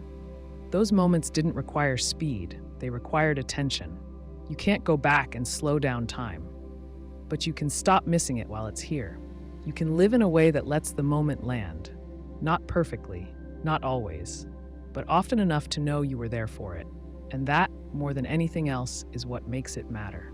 You must care for yourself to care for others. It sounds selfish at first. People are taught to put others first, to be kind, helpful, and selfless. Those values matter, but when taken to the extreme, they backfire. You can't pour from an empty cup. If you ignore your own needs long enough, you stop being able to meet anyone else's. You grow tired, resentful, and worn down. What starts as kindness turns into burnout. A parent wakes early, prepares meals, helps with homework, works long hours, and still tries to meet every need in the house. They say yes to every request. They never rest. They put off doctor visits, skip meals, and stay up late catching up on chores. At first, this seems like devotion, but over time the strain shows. They snap more easily, feel disconnected, and lose their patience. They still do the tasks, but the warmth fades. The child feels the shift even if they can't name it. The parent didn't stop caring. They stopped having enough energy to show it well. Helping others takes more than intention. It takes presence, energy, and patience. Those things don't appear on their own. They come from a place of balance. A caregiver who never rests starts to drift. A friend who never speaks their own needs grows distant. A worker who always says yes begins to miss details. None of these outcomes come from lack of love. They come from forgetting to include themselves in the equation. People often confuse self-care with indulgence. But it's not about escape. It's not about luxury. It's about maintenance. Eating well, sleeping enough, setting limits. These are basic needs. They keep your mind clear and your body strong. Without them, everything becomes harder. You can't think clearly, respond calmly, or handle pressure. You end up reacting instead of responding. In service roles, this pattern is common. Nurses, teachers, social workers, and volunteers give their energy every day. They carry the weight of others' pain. Many enter these fields because they care deeply. But if they don't protect space for themselves, the work consumes them. They stop feeling effective. They feel numb or overwhelmed. They wonder what happened to the passion they started with. What happened was exhaustion. A teacher stays late to help students, gives up lunch breaks for meetings, and takes work home every night. They stop exercising, skip meals, and lose sleep trying to meet every demand. At some point, they get sick or break down. Then they can't help anyone. The system they built on care collapses because it lacked a foundation. That foundation isn't more effort, it's recovery. Even in friendships, giving without limits creates imbalance. One person listens, supports, and shows up, but they never share their own struggles. They don't want to be a burden. They think being a good friend means always being available. Over time, they feel invisible. The friendship feels one-sided. The other person might not even notice the imbalance because it was never spoken. The friend who gives everything stops feeling close, not because they gave too much, but because they left themselves out. Caring for yourself doesn't mean doing less for others. It means doing it with more clarity and strength. When you rest, reflect, and recharge, you show up better. You can listen without rushing. You can stay calm under pressure. You can stay connected without getting lost. The care becomes more sustainable. Boundaries are part of this. Saying no is not rejection. It's respect. It means knowing your limits and protecting your energy. Without boundaries, even good work becomes draining. You agree to help, but feel resentful. You show up, but feel hollow. Boundaries keep your care honest. They let you give without going numb. A person who always avoids conflict to keep the peace might think they're helping.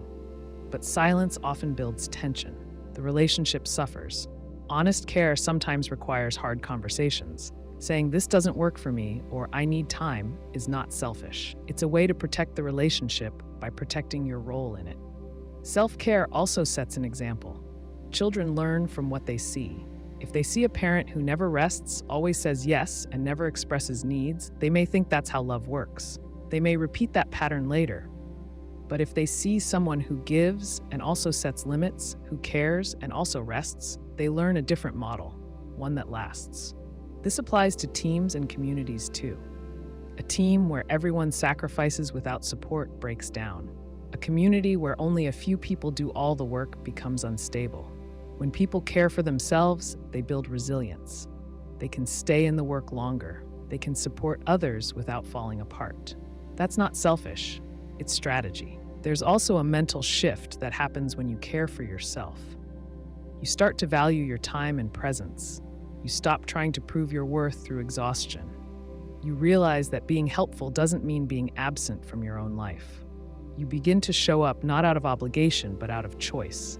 That choice feels different. It carries strength, not pressure. A person who says, "I need a break," and takes it returns more grounded. They might miss a meeting, delay a task, or ask for help. But when they return, they're present. They're not distracted or drained. That presence has more value than any rushed effort. The people around them feel it too. They trust the care more because it comes from a steady place. When you care for yourself, you also become more honest. You stop pretending to be fine when you're not. You stop overcommitting to keep the peace. That honesty invites real connection. people can support you. They can meet you halfway. Without that, the relationship becomes one-sided and fragile. Service is meaningful. It brings purpose. But it's not meant to replace your own care. It's not meant to cover your needs. When it does, it becomes fragile. The smallest stress cracks it. But when you build on balance, when you meet your needs and help others, you create something solid. You don't have to earn rest. You don't have to wait for a crisis. You don't have to prove your care by ignoring yourself. You are part of the group you're caring for. If you leave yourself out, the care falls apart. If you include yourself, it grows stronger. The strength to serve starts with the strength to stop, breathe, and say, I matter too. That is where the real work begins. Trying to control everything makes life feel chaotic. It sounds backward, but it's true. The more you try to lock things down, the more pressure you create. Instead of feeling calm, you feel tight. Instead of finding order, you create tension. Control becomes a trap. What starts as an effort to feel safe often leads to the opposite. Someone plans their day down to the minute. They wake up early, list every task, and expect everything to run smoothly. Then a call runs long, traffic builds, or a delay changes their schedule. Now they feel off balance. They react with stress, even anger. The change wasn't big, but it disrupted the plan. When the day depends on perfection, even a small shift feels like failure. Another person manages every part of a group project. They assign roles, check on each step, and review every piece of work. They say they just want it done right. But their team grows tense. No one feels trusted. The person doing the controlling feels overwhelmed. They carry too much. The more they tighten their grip, the less the team functions. Control blocks flow. It stops people from doing their best because it signals that only one way is acceptable.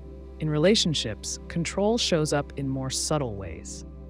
One partner may try to steer every decision: what to eat, when to leave, how to spend weekends. They may say it's just planning, but the other person starts to feel boxed in. There's no room for spontaneity or shared input. Over time, resentment builds. What was meant to create harmony now creates silence. The relationship becomes fragile, not because of conflict, but because of pressure. Control often comes from fear of loss, failure, rejection, or uncertainty. It's a way to feel safe. But life isn't built for full control. People change, plans break, surprises happen. Trying to control it all is like trying to hold water in your hands. The tighter you grip, the more slips through. It becomes harder to respond because you've invested so much in keeping things fixed. Parents experience this with children. A parent who tries to control every choice, what they wear, how they study, who they spend time with, may think they're protecting their child. But the child starts to hide things. They learn to agree on the surface while doing what they want in secret. Trust fades. Growth slows. Children need guidance, not micromanagement. They need space to make small mistakes and learn from them. When control replaces trust, both sides lose. In work, control can limit progress. A manager who insists on reviewing every decision creates delays. A team that's afraid to act without approval stops taking initiative. Innovation dries up. People wait to be told what to do instead of solving problems on their own. The manager feels more pressure, not less. They try to fix it by taking more control, and the cycle repeats. The system collapses under the weight of its own rigidity. Even with your own emotions, control can backfire. Someone might try not to feel anger, sadness, or fear. They push the feeling down, distract themselves, and pretend everything's fine. But the feeling doesn't go away. It builds under the surface. It shows up as tension, irritability, or fatigue. It leaks out in ways they don't expect. Trying to control emotion too tightly creates more chaos, not less. Letting the feeling exist, even briefly, gives it space to pass. People also try to control how others see them. They curate every post, explain every choice, manage every impression. They avoid showing doubt or struggle. But this kind of control is exhausting. It creates a gap between how you feel and how you present yourself. That gap grows over time. It leaves you feeling disconnected, not only from others, but from your own truth. Real peace doesn't come from managing your image. It comes from being consistent with who you are. Control isn't always loud. It can show up in overthinking. Someone plays out every possible outcome, trying to prepare for each one. They go in circles, trying to find the perfect response. But the more they think, the more unsure they feel. Action becomes harder. Doubt increases. The mind spins. The attempt to control the future turns into paralysis. It's not the situation that causes stress, it's the effort to predict and plan for every detail. Even when people think they're just being responsible, they can fall into control habits. A person who takes on too much because they don't trust others to follow through ends up overwhelmed. They burn out. They miss deadlines. The very effort to prevent failure causes it. Responsibility is healthy, but when it turns into control, it stops being useful. Some control is necessary. You need structure, boundaries, and planning. But control becomes a problem when it leaves no room for change. When the goal shifts from creating clarity to avoiding discomfort, control becomes fear in disguise. And fear doesn't create order, it creates stress. There's power in letting go, not in giving up, but in loosening your grip. When you allow space for things to go differently than planned, you give yourself options. You learn to adapt. You see that not everything needs your hand on it. Some things unfold better when left alone. A conversation flows more naturally when you stop trying to direct it. A child learns more when they solve a problem on their own. A plan has more life when it allows for change. Letting go doesn't mean being careless. It means being clear on what you can and cannot shape. You can show up, do your part, and speak your truth. You can't control how others respond, how things turn out, or what the future holds. That truth is hard to accept, but it's where real peace starts. The less you force life to follow your map, the more clearly you see what's in front of you. When control fades, space opens. In that space, you find presence, trust, and flexibility. You stop bracing against life, you start moving with it. And in that movement, you find a kind of order that doesn't come from rules, but from rhythm. Not from control, but from flow. Not from fear, but from trust. Silence can say more than any words. It speaks when there is nothing left to explain. It carries emotion, meaning, and depth that speech sometimes misses. A pause can reveal what a sentence cannot. Silence can offer space, show respect, express pain, or set a boundary. It does not always mean absence. Often it's full. Imagine two people sitting together after an argument. Neither speaks, but the air is thick. One looks at the other, waiting. The silence stretches. They both know what happened. No one needs to explain it again. Words might only make it worse. The quiet becomes the message. It holds tension, regret, and maybe understanding. If one reaches out with a hand, that gesture will carry more weight than a long apology. Sometimes silence is comfort. A person sits with a friend who just lost someone. They don't try to fix it. They don't fill the space with advice or platitudes. They sit close, maybe touch a shoulder, maybe say nothing at all. In that silence, the friend feels less alone. The quiet offers safety, not pressure. It says, "I'm here." It doesn't rush the moment. That kind of presence can't be taught in a conversation. It has to be felt. Other times, silence creates space to think. In a meeting, a person pauses before answering. They don't rush, they take a breath. That pause may feel small, but it signals care. It shows they're not just reacting, they're thinking, listening, trying to say what matters, not just what comes first. The silence becomes part of the response. It builds trust. Silence can also protect. When someone chooses not to speak, it's not always avoidance. Sometimes it's wisdom. They know that saying more would harm, not help. A person might bite their tongue during an argument, not because they have nothing to say, but because they know the words would land hard. In that restraint is strength. The silence holds a decision. But silence can also cut. A person stops responding to texts. They walk out during a fight. They leave questions hanging. That silence doesn't bring peace, it brings pain. It speaks, but in a way that says you don't matter, or I don't care. This kind of silence isn't calm, it's distance. It shuts down connection, it becomes a wall. People use silence to avoid, but they also use it to protect themselves. A child learns not to speak up in a loud household. A partner stops sharing feelings after too many dismissals. A worker stops offering ideas after being ignored. The silence is not natural, it's learned. It becomes a form of self-preservation. You can't always hear it, but it changes the shape of the room. In moments of beauty, silence often takes over.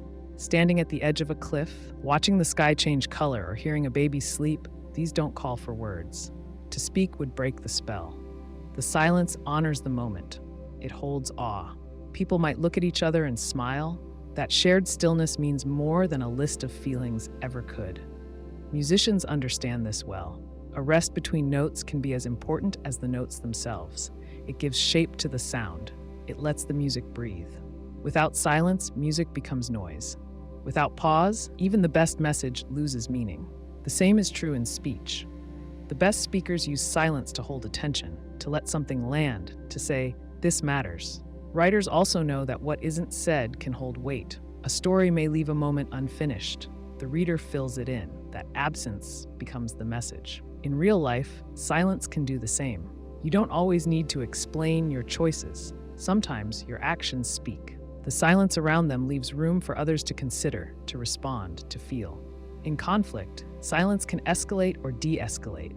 If someone yells and the other stays quiet, that choice shifts the energy. It may cool things down or fuel more frustration. Silence is not neutral. It depends on the context. It can soothe or stir. It can invite reflection or trigger more tension. That's why people react so strongly to it. It's not blank, it's alive. In love, silence often holds safety. Lying together without speaking, driving without music, sharing a long look without needing to explain it. These silences say, we don't have to perform here. They build trust. When you feel safe in silence with someone, you know the bond runs deeper than words. But not all silence is shared. A person may sit alone, wanting to speak but not knowing how. They rehearse the words, they imagine the response, but the silence stays. That kind of silence is heavy. It holds fear, doubt, or pain. The longer it lasts, the harder it becomes to break. People sometimes wait too long. They lose the chance to speak. The silence turns into regret. Sometimes silence teaches. After saying something hurtful, you hear nothing, no reply. That space becomes a mirror. You hear your own words echoed back by the absence of response. It lands in a new way. You feel what the other person might have felt. The silence didn't argue, it didn't defend, but it made the point. You also find silence in decision-making. A person pulls back, not to punish, but to think. They step away from noise, advice, and opinion. They sit with the choice. They listen to the quiet inside them. In that silence, things often become clear. Answers rise that couldn't be heard in the rush. It's not easy to sit still, but silence is often where truth lives. In a noisy world, silence is rare. We fill time with music, podcasts, calls, updates. Quiet moments feel awkward, but those moments often hold more than we expect. They let us check in with ourselves. They let others show up without pressure. They hold emotion in a raw, uncluttered form. People say a lot when they don't speak. A glance, a sigh, a pause. These carry more meaning than many sentences. They say, "I'm here." They say, "I'm hurt." They say, "This matters." You can't script them. You can only notice them. And when you do, you understand that silence isn't empty. It's full of the things that matter most. Peace comes when we stop forcing it. Many people chase peace the way others chase success. They read books, follow routines, and create goals to find stillness. They try to control their environment, remove stress, and avoid conflict. But peace doesn't work that way. It's not something you can push into place. It often comes when you stop trying so hard to make it happen. A person wants to feel calm. They create a perfect morning routine. Wake early, drink tea, stretch, avoid screens. But they treat the routine like a checklist. If something goes off track, a late start, a loud neighbor, a missed step, they get frustrated. The morning doesn't feel peaceful anymore. The pressure to get it right takes over. What was meant to bring ease now brings tension. The peace they were looking for was lost in the effort to control it. Peace doesn't come from perfection. It comes from acceptance. That doesn't mean giving up. It means allowing things to be what they are, even when they're not ideal. A person sitting in traffic can't move the cars. They can curse and tense up, or they can take a breath and let it be. The choice doesn't change the traffic, but it changes how the moment feels. That's where peace begins, in how you relate to what's happening, not in the event itself. People often try to force peace in relationships. One person feels tension and wants to fix it right away. They push for a talk, demand closure, or ask for immediate clarity. They mean well, but the urgency creates more stress. The other person might need space or time. Pushing for peace makes the other person feel pressured. Instead of easing the conflict, it deepens it. Sometimes peace comes not from solving, but from pausing. In families, one person might always play the peacemaker. They smooth things over, avoid hard truths, and keep everyone calm. But under that calm is resentment or fear. The peace is surface level. Real peace allows for truth. It includes disagreement. It includes saying, "I don't like this," or "I need space." When people stop forcing harmony and start speaking honestly, a different kind of peace appears. It's not smooth, but it's solid. At work, peace can't be forced through control. A manager might try to keep the team calm by avoiding tough feedback, setting rigid rules, or always staying upbeat. But real peace at work comes from trust. Trust that problems can be faced. Trust that mistakes will be handled with care, not blame. When people feel safe to be real, peace follows. It's not about keeping things quiet, it's about keeping things honest. Peace also struggles when people force themselves to be positive. Someone feels tired, sad, or anxious, but tells themselves to look on the bright side. They ignore what they feel. They say the right words, but feel disconnected inside. The result isn't peace, it's pressure. Emotions don't fade just because we don't talk about them. Peace comes when we face what we feel without judgment. When we say, "This is here," and stop trying to push it away. Letting go doesn't mean not caring. It means loosening the grip. A person worried about the future might plan every detail, rehearse every outcome, and try to prevent every mistake. But the future is mostly unknown. Planning helps, but it can't guarantee peace. Letting go means doing what you can and accepting that not everything is in your hands. That shift from control to trust makes room for peace to enter. Sometimes we hold on to ideas of how life should look. We think peace will come when the house is clean, the job is right, the relationship feels easy. But life is rarely that neat. Things break, people change, plans fall through. If peace depends on everything going well, it won't last. When we let go of that picture, we start to notice peace in small places. A quiet moment in the middle of a hard day, a kind word when things are messy, a deep breath before starting again. Peace isn't always soft. Sometimes it feels like grief. You let go of something that mattered, a dream, a relationship, a version of yourself. At first, the space feels raw, but over time, the tension lifts. You're not holding the weight anymore. The peace comes from release, not from fixing. From saying, "This is not mine to carry now." In friendships, letting go might mean allowing others to grow in different directions. You may not talk as often. You may feel distance. Trying to hold on too tightly can strain the bond. Letting go makes space for it to change naturally. Some friendships return stronger. Some fade with care. The peace lies in allowing what's real, not forcing what used to be. In your own mind, peace can't be forced by thinking more. Overthinking is the brain's way of trying to stay safe. But spinning thoughts don't bring clarity. They bring noise. Letting go means not trying to think your way through every emotion. It means sitting still, taking a walk, doing something with your hands, giving your brain a break. Often, when you stop chasing answers, they appear on their own. Even in healing, peace comes from letting go of the timeline. You want to feel better, faster. You read, reflect, try new tools. But some things take time. You don't get to decide how long sadness stays. Forcing joy only hides the pain. Letting go means trusting that healing is happening, even when you can't see it. Letting go doesn't always look dramatic. Sometimes it's small. You choose not to reply to a message right away. You stop defending yourself in a conversation that won't go anywhere. You step away from a task you've been pushing through. These moments may seem minor, but they open space. And in that space, peace has room to show up. There's a quiet strength in releasing what you can't control. It doesn't mean you stop showing up.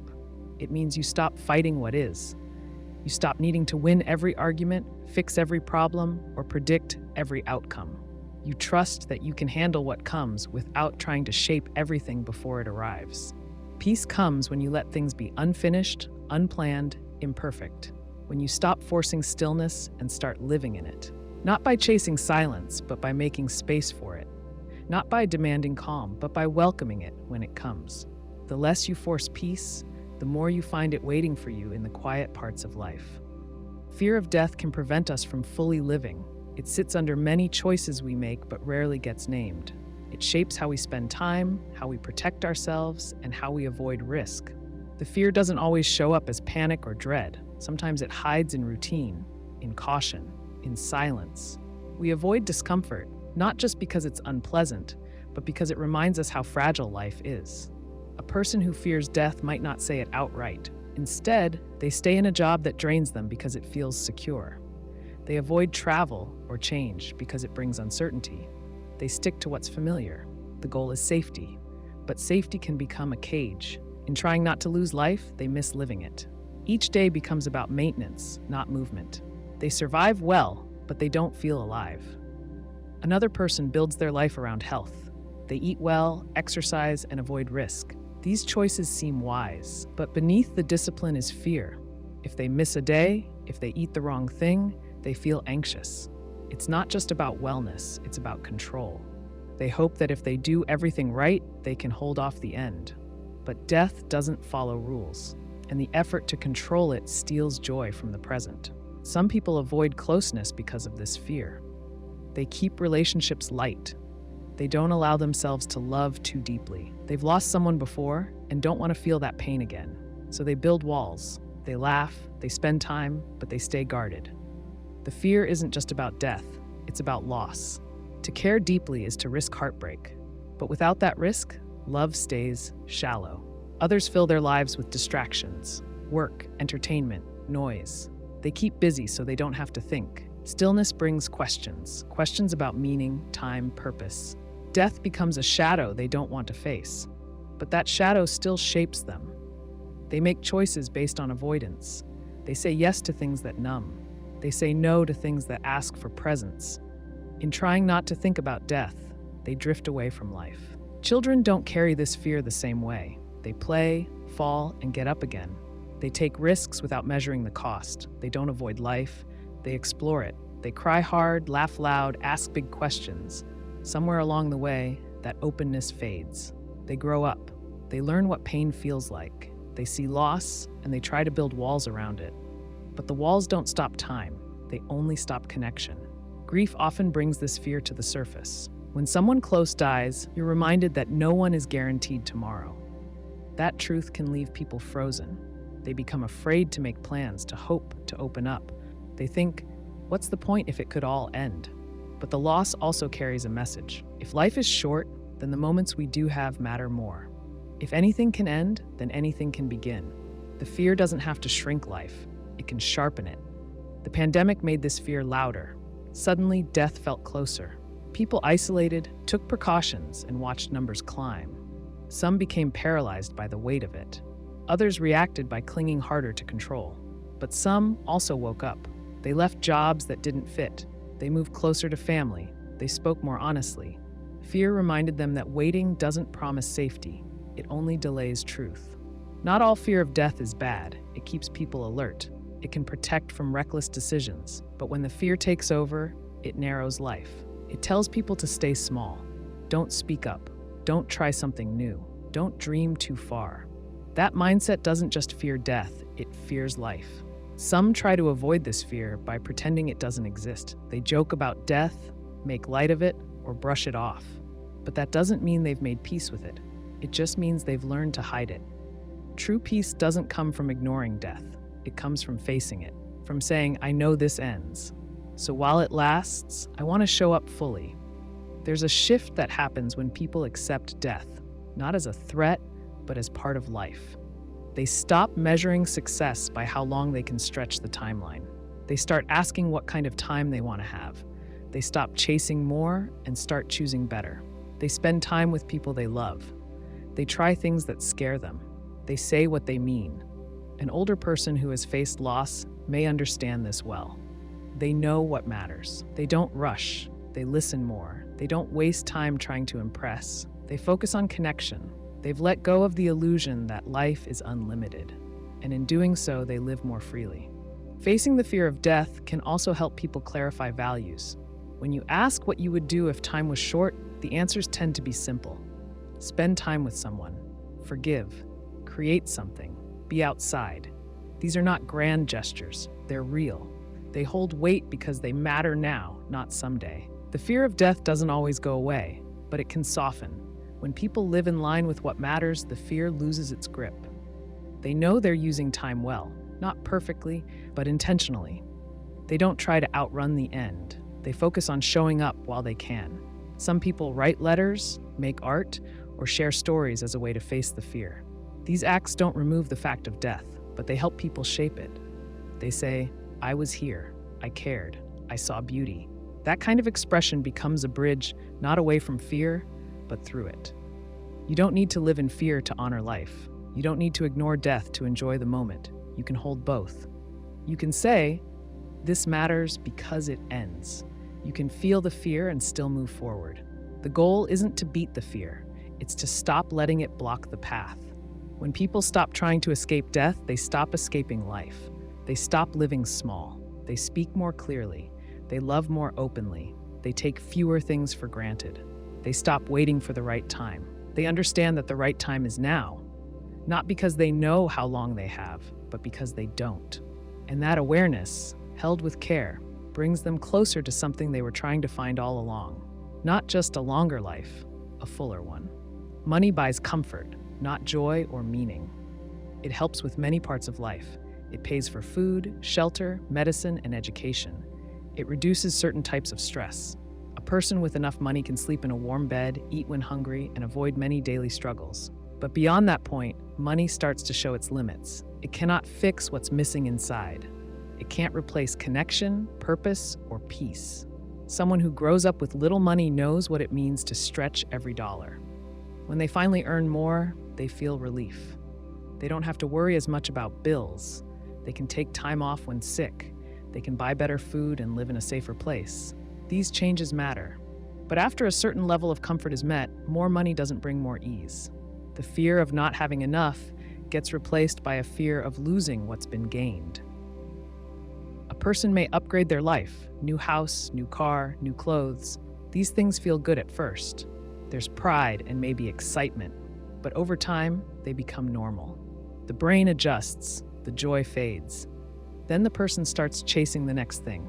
A bigger house, a newer car, a better brand. They don't feel happier. They just feel like they need more to stay satisfied. People sometimes assume money can fix emotional problems. They think if they earn more, they'll feel more confident or respected. But insecurity doesn't disappear with a higher paycheck. A person might wear designer clothes and still feel small. They might stay in luxury hotels and still feel lonely. Money changes surroundings, not self-worth. It doesn't heal grief, erase shame, or build lasting trust. In relationships, money can ease logistics. Couples with stable income fight less about bills. Parents can afford better childcare.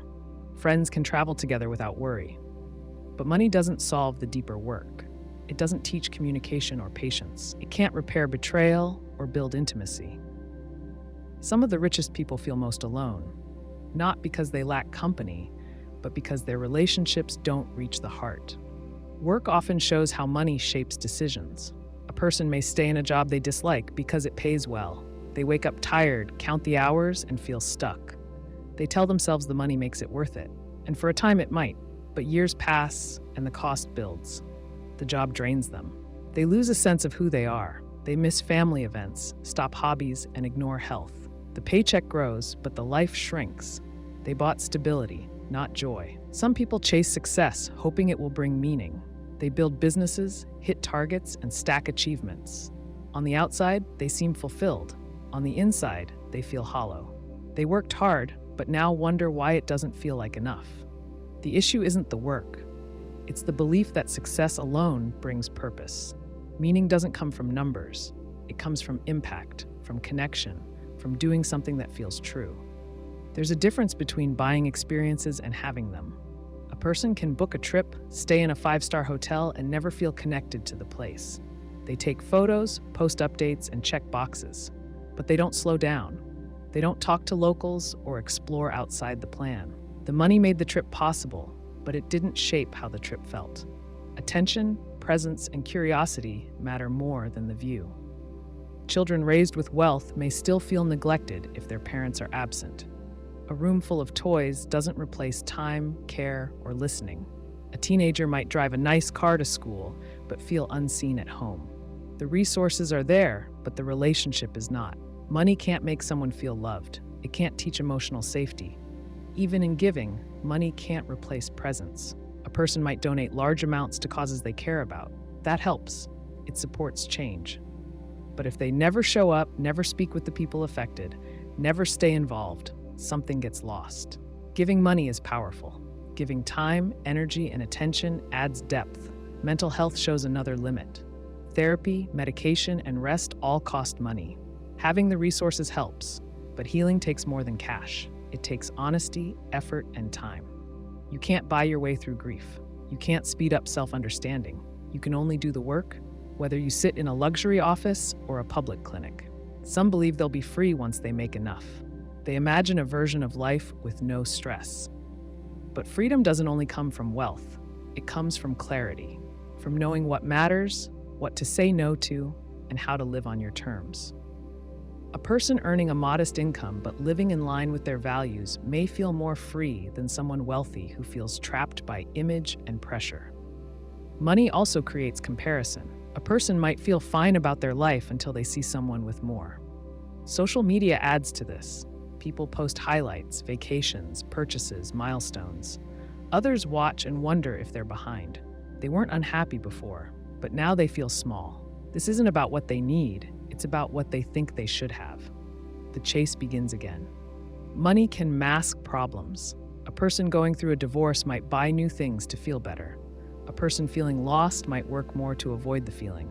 These responses make sense. They offer short-term comfort. But the problems remain. The pain doesn't leave because you spend less time with it.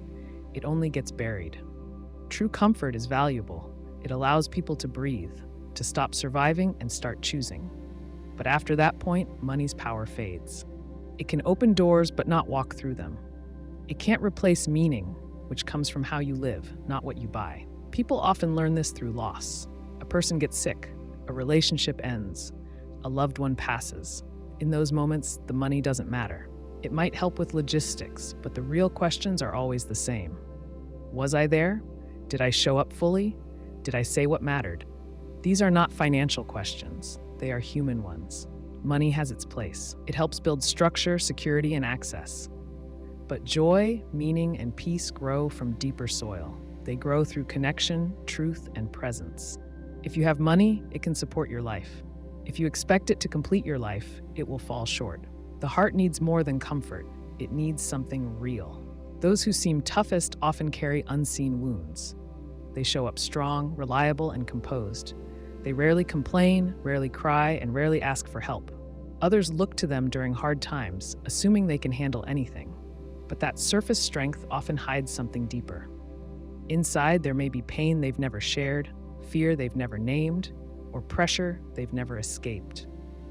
Their strength doesn't mean they don't struggle. It often means they've learned to carry more than most. A person who grew up in a home where emotions were not safe may have learned early on to hide their feelings. They learned to stay quiet, stay useful, and stay calm. Over time, that became a way of life. As an adult, they handle problems without panic. They don't break down in front of others. They do what needs to be done. But inside, they may feel tired, disconnected, or numb. The toughness others admire is real, but so is the cost. In friendships, this person may be the one everyone calls during a crisis. They listen well, offer advice, and follow through. But they rarely talk about their own needs. They don't want to feel like a burden. They tell themselves they're fine, and because they seem steady, no one thinks to ask. The silence grows. Eventually, they feel unseen. Not because others don't care, but because they've hidden what's behind the strength for so long, even they forget it's there. In the workplace, someone who always meets deadlines, takes on extra work, and never shows stress may seem unshakable. But that level of performance often masks anxiety or fear of failure. They fear that slowing down will expose them, that if they admit they're overwhelmed, others will lose respect. So they push harder. They take pride in being dependable. But when no one notices the weight they carry, the load grows heavier. What looks like resilience may be quiet burnout. Parents sometimes fall into this pattern. A mother or father who takes care of everyone else, keeps the house running, and never complains may seem like the rock of the family. But they may go to bed feeling empty or stretched thin. They may cry in private, then smile in the morning. The strength they show is not fake. It's built from love and responsibility. but underneath, they may feel alone with their pain. They've learned to be strong for others, even when they're breaking inside. Trauma also plays a part. A person who's survived abuse, violence, or loss may appear calm and capable. They've survived worse than most people can imagine. That survival becomes a kind of armor. But trauma doesn't disappear. It stays in the body, in the nervous system, in the habits. They may flinch at certain sounds, shut down during conflict, or avoid closeness. These responses are not weakness, they are signals. The strength to keep going doesn't erase the wounds left behind. Men often face added pressure to seem tough. Many grow up hearing that crying is weakness, that showing emotion makes them less of a man. So they learn to hide what hurts. They keep a straight face, even when they're struggling. They may turn to anger or withdrawal because sadness feels unsafe. Others may never know they're hurting. But silence doesn't mean peace. It means they've learned to protect themselves by going quiet. This pattern shows up in teenagers too. A student who jokes often, excels in school, and always seems upbeat might be using those tools to cover sadness or anxiety. They keep moving, keep performing, and avoid slowing down. If they stop, the feelings might surface. So they stay busy. Teachers and parents may not notice. They assume everything is fine. But behind the grades or the smile, there could be real pain. Even in romantic relationships, the strongest partner isn't always the most at ease. They may be the one who holds the plans, fixes the problems, and offers support. But they may also be the one who doesn't feel safe asking for help. They may struggle to show need, fear being too much, or worry they'll be left if they show vulnerability. Their strength comes from love, but their silence comes from fear. Being strong isn't bad, it's a useful skill. Life demands it. But when strength becomes the only option, it can become a trap. It stops people from asking for help. It stops them from admitting they're tired. And it tells others, I don't need anything, even when that's not true. Over time, that message becomes a wall. Others stop checking in. They stop asking questions. Not because they don't care, but because they believe the surface. Sometimes the strongest people finally break down, and it surprises everyone. They seemed fine. They never said anything. But the break didn't come from nowhere. It came from years of holding things in. The fall is hard, not because they're weak, but because they've carried more than they should have for too long. You don't see the full story just by looking. A calm voice might hide anxiety, a straight back might carry grief, a steady routine might mask depression. People learn to function even when they're hurting. They show up, make jokes, answer emails, they keep going. But functioning isn't the same as healing, and strength without rest becomes a wound of its own. Real strength includes softness. It includes the ability to say, I'm not okay. It includes letting others in, even when it feels risky.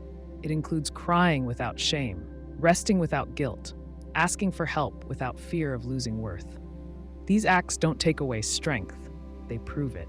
It takes more courage to be real than to be tough all the time. People who seem strong often won't say much, but they notice when someone listens without judgment. They soften when someone says, you don't always have to be the one holding everything. They open up when they feel safe. The tough exterior wasn't built for power, it was built for protection. With care and time, it can be loosened. If you see someone who always shows up, always helps, and never complains, check in with them. Not with praise, but with care. Ask how they're doing. Mean it. Give them space to say more than I'm fine. Let them know they don't have to be strong every moment. And if you're the one who feels like you always have to hold it together, know this, you're allowed to rest. You're allowed to feel. You're allowed to ask for what you need. Your strength is real, but your pain is too. You don't have to carry both in silence. You don't have to carry it all alone. We recognize worth only after it's gone. This truth shows up everywhere. It's in the silence after a voice disappears. It's in the space left behind when someone leaves, a routine breaks, or a part of life suddenly ends. While something is present, we grow used to it. We expect it. We assume it will stay. Then one day it's gone, and we notice how much it held. Absence becomes a mirror. It reflects what we couldn't see while it was still near. A person loses a close friend, either through conflict or distance. They didn't think much of the daily texts, the small check-ins, the unplanned calls. Those seemed normal, easy. Now the phone stays quiet. The days pass without a familiar voice. The absence presses in. The person realizes how much comfort came from those small acts. The friendship wasn't perfect, but it was real. Now that it's missing, its weight becomes clear. At work, someone might leave a team. Maybe they were quiet, steady, not the loudest or most visible. But once they're gone, things feel different. Deadlines slip. Meetings feel off. Their input is missed. What they brought was stability, and no one noticed until it was no longer there. The team realizes they didn't just lose a colleague, they lost a foundation they had relied on without thinking. We see this in relationships too. A partner who took care of the details, listened at the end of a long day, remembered what mattered. Their actions weren't grand. They didn't ask for praise. Over time, their care became part of the background. Then they leave, or the relationship changes. The absence is sharp. It reveals the quiet strength that held things together. The routine that once seemed simple now feels like a luxury. Parents often feel this when children grow up and leave home. The mess, the noise, the daily tasks that once felt endless now leave an echo. The house becomes neat and still. That stillness can hurt. It highlights how alive the house once felt. The value of those busy years becomes clear, not because they were perfect, but because they were full. We take health for granted in the same way. When our bodies work, we don't notice. We walk, eat, rest, and expect it to go on. But one injury or illness shifts everything. A single part of the body fails, and suddenly every movement feels heavy. We remember what it was like to move freely. That memory carries gratitude, but it comes too late. We didn't appreciate it while we had it. The absence brings clarity that comfort never did. Even time gets this treatment. We say we'll call, visit, or start something later. We push it down the list, but then people move, get sick, or pass away. The time we thought we had is gone. We look back and realize we had space, but didn't use it. The regret isn't just about lost chances. It's about how we didn't value what we had when it was there. This happens with places too. A person grows up in a town and dreams of leaving. They see only what it lacks. Years later, they return. The streets look smaller, the shops older, but something in them softens. They notice the trees, the smell of the air, the way the light falls at sunset. Things they never saw before now carry weight. The town didn't change. Their absence did. Grief brings this truth into focus. Losing someone strips away distraction. Suddenly, all the small things they did stand out. Their laugh, their habits, their words. We don't just miss the big moments, we miss the everyday ones. The way they made coffee, the way they said goodbye. In absence, those pieces grow louder. They fill the space they once quietly shaped. We often move too fast to notice what holds us up. The friend who always checks in, the partner who steadies the room, the job that gives structure, the place that feels safe. When these are constant, they fade into the background. They become assumed, but nothing stays forever. When they shift or disappear, we realize they were never small. Sometimes the absence is intentional. We step away from someone or something to test what it means. A break from a routine, a pause in a relationship, a change in pace. That space can teach. It shows what mattered and what didn't, what you missed and what you didn't. But even then, the lessons come with loss. You can't see clearly without stepping back, and stepping back often costs something. Not all loss is dramatic. A coworker moves on, a favorite cafe closes, a song goes unheard for years. These are small endings, but over time, they pile up. They shape how we see what's around us. If we're paying attention, we start to notice what still remains. We start to hold it with more care. Some people learn to appreciate things only after they lose them. Others try to notice in the moment. That takes effort. It means slowing down, saying thank you before it's too late, looking someone in the eye when they speak, holding space for small routines. These acts don't prevent loss, but they soften it. They reduce regret. They give memory something real to hold. Absence teaches in a way presence rarely can. It strips away noise, it brings focus, it shows what mattered even when we didn't see it. The person, the place, the moment, they leave a shape behind. In that shape, we finally see what we had, not perfectly, but clearly enough to wish we'd seen it sooner. And maybe with time, to see the things we still have before they become echoes too. True wealth lies in what we give, not what we get. Most people spend their lives trying to gather money, success, attention, comfort. These things have value, and there's nothing wrong with wanting them. But when people measure worth only by what they collect, something gets lost. The deepest kind of wealth doesn't come from holding on. It comes from giving time, care, skill, presence, and kindness. A person might work for decades, saving, investing, building their future. They retire with security and pride in what they've built. But what they remember most isn't the bank balance or title. They remember the people they helped along the way, a colleague they mentored, a stranger they supported, a moment they showed up when it mattered. Those memories last because they carry meaning. Giving didn't reduce what they had, it added to who they became. Giving creates a kind of connection that can't be bought. A parent sitting with a child during a hard night, a friend who drives across town just to be there, a neighbor who brings food without being asked. These acts don't always show up in public. They don't win awards, but they create trust. They build the kind of bond that lasts longer than praise or payment. We often think giving means money, but some of the most valuable gifts cost nothing. Listening is one. When someone speaks and you give them your full attention, you offer more than time, you offer respect. You say, "I see you." In a world full of noise and distraction, that kind of attention is rare. And it stays with people. They may not remember every word, but they'll remember how it felt to be heard. Encouragement is another form of giving. When someone doubts themselves and you say, "You can do this," or "I believe in you," it changes something. It doesn't fix their problem, but it reminds them they're not alone. That small push can be the difference between giving up and trying again. It costs nothing to offer, but it can reshape a person's path. Time is one of the hardest things to give because everyone feels short on it. But the time we offer others often means more than the time we save for ourselves. A visit to someone who's grieving, a phone call just to check in, a walk with a friend who's going through something. These moments may feel small in the moment, but they build something lasting. They say, "You matter enough for me to stop what I'm doing." In workplaces, giving can shift a culture. A person who shares knowledge instead of guarding it. A leader who lifts others instead of competing with them. A team that supports each other when one member falls behind. These actions create safety and growth. They make the environment one where people thrive, not just survive. Giving also enriches the one who gives. A person volunteers their time at a shelter.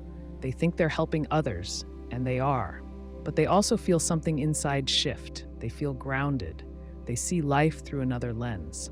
They walk away not just having given, but having received something intangible: perspective, humility, and purpose.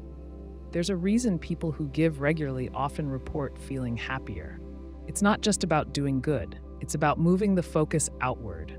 Instead of thinking only about what they lack or what they want next, they step into someone else's world. That shift creates clarity. It reminds them that they have enough, and often more than they realized. Sometimes people resist giving because they feel like they don't have enough to offer. They think, "Once I get more, then I'll give." But giving doesn't require waiting. A person with little money can still give kindness. A person with little time can still give honesty. A person with pain of their own can still show compassion. The act of giving isn't about being full, it's about being willing. There's also a kind of giving that comes with boundaries. Giving doesn't mean losing yourself. It doesn't mean saying yes to everything. Real giving comes from a place of strength, not guilt. It means showing up in a way that feels true, not forced. When people give from that place, their care holds weight. It doesn't come with resentment or strings. It's steady, and others can feel that. Giving can also take the form of letting go. Letting someone else take the spotlight. Letting a friend make their own choices. Letting a loved one move in a different direction. These are hard gifts because they don't come with recognition, but they often reflect deep love. The kind that says, "I want what's best for you, even if it costs me comfort." In families, the most lasting legacy is not what parents leave in assets, but what they model in action. Children learn how to treat others by what they see, not what they're told. A parent who shows up for neighbors, gives without expecting return, and treats people with dignity teaches more than words ever could. That kind of inheritance shapes generations. Even in conflict, giving matters. giving someone the benefit of the doubt, giving space during a heated moment, giving an apology when it's hard. These gifts mend what might otherwise break. They build peace not through avoidance, but through presence. People often talk about leaving a mark. They think of achievements, awards, or material success. But the most lasting mark comes from how we treat others, who we showed up for, what we gave when no one was watching, how we used what we had, not just to build a life, but to build up others. You don't need wealth to be rich in this way. You just need to notice, to act, to step outside your own world long enough to reach into someone else's. That act doesn't make you less whole. It makes you more. Not because of what you gave away, but because of what giving added back. It created something larger than what you held alone, something that continues, even after you let go. We resist change, yet crave something new. It's a strange tension that plays out in everyday life. People say they want growth, excitement, or a fresh start. At the same time, they hesitate, stall, or pull back when it arrives. Change feels like progress in theory, but in practice, it can be exhausting. That exhaustion has a name: change fatigue. It's the weariness that sets in when life keeps shifting, when plans keep breaking, and when the effort to adapt feels like too much. A person works a job that doesn't inspire them. They talk often about leaving, starting something different, or going back to school. But when the chance comes, when a role opens up or a course begins, they freeze. They start to think of the risks. What if I fail? What if it doesn't work? What if it's worse than this? The desire for something new runs into the fear of what's unknown, so they stay. Not because they're content, but because staying is easier than facing the weight of change. At home, a family might decide to move. They know it's the right step. The new place is better in many ways: more space, better schools, closer to work. But packing, planning, and adjusting take a toll. There's excitement, but also resistance. The old house holds memories. The routines are familiar. Everyone starts to feel stretched. Even the kids who once begged for a bigger yard now miss the small details of what they had. The stress doesn't mean the change is wrong. It means it's real. In relationships, change fatigue shows up in smaller ways. A couple decides to communicate better. They want more honesty, more time together, more trust. They begin with energy, but habits don't shift overnight. One person forgets, the other gets discouraged. They fall back into old patterns. The desire for closeness hasn't gone away, but the effort to build something new starts to feel like work. They wonder if it's easier to let things be, even if they're not working. Workplaces face this all the time. Leadership rolls out a new system, structure, or vision. People nod in meetings. They see the logic, but they're tired. They've seen new plans before. Some worked, some didn't. Each one asked for more time, more focus, more change. After a while, the team starts to tune out, not because they're lazy, but because they're worn down. Change fatigue has set in. The idea of something new no longer feels hopeful. It feels heavy. Even on a personal level, self-improvement can bring fatigue. A person wants to eat better, exercise, wake up earlier, read more, spend less time on screens.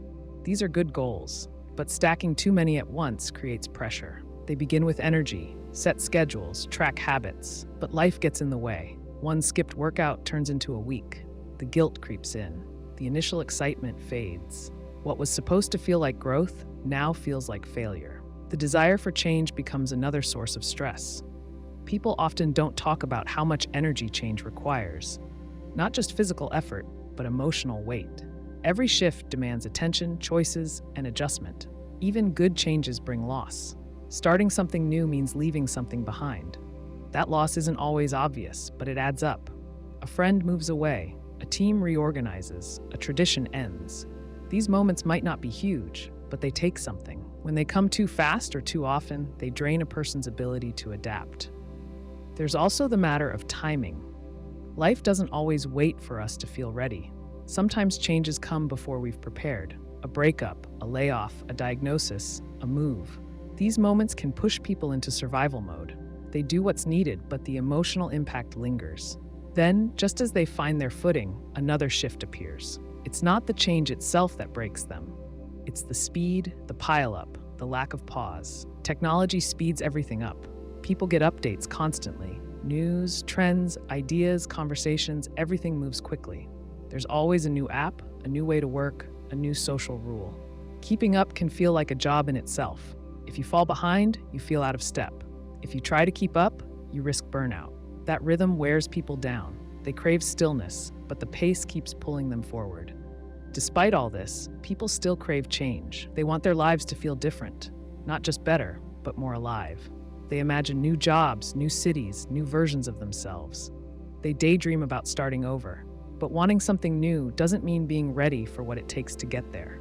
When the work begins, fatigue returns. The same fear, doubt, and heaviness resurface. Change becomes something you chase and avoid at the same time. The solution isn't to avoid change. That leads to stagnation.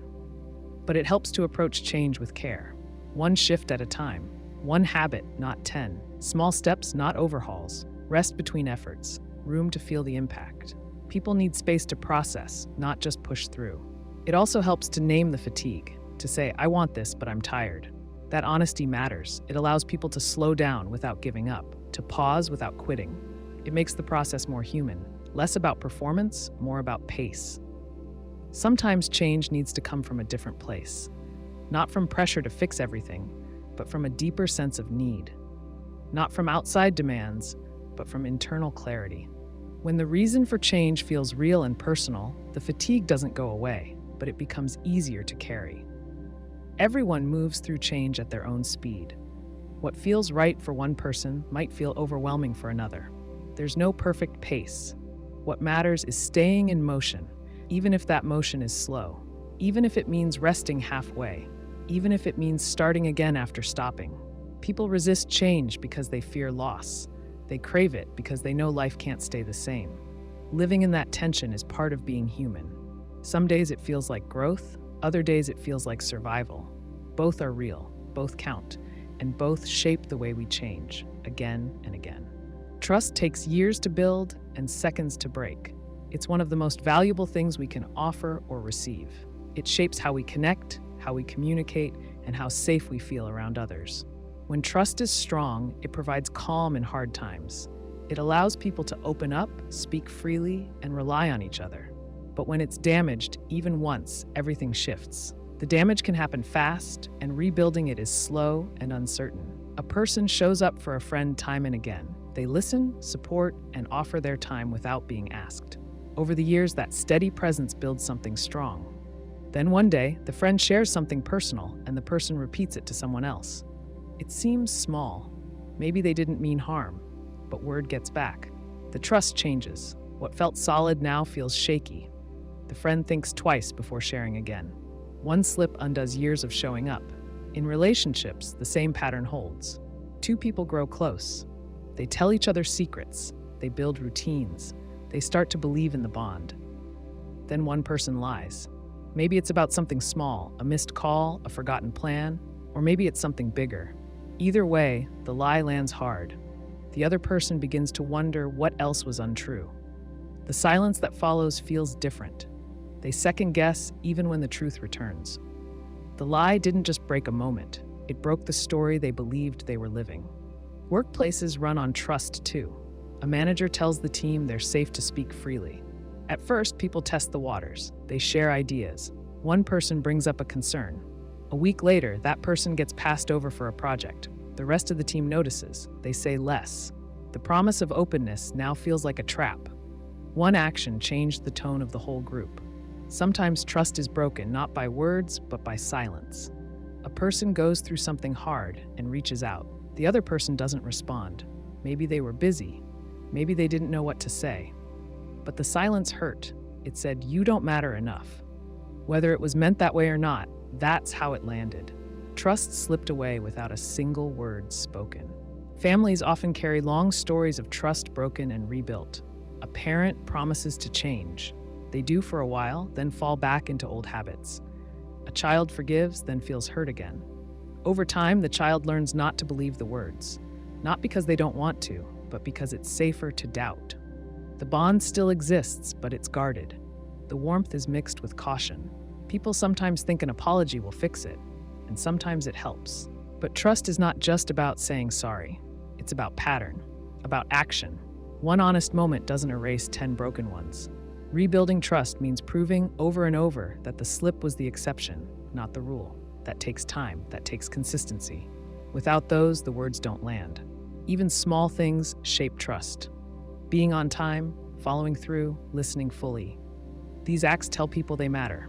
When they're skipped or dismissed, the message flips. It says, "This isn't important." A friend who always cancels, a partner who forgets your stories, a boss who doesn't follow up. These may seem small, but they chip away. Over time, they build distance. Trust also depends on how people handle conflict.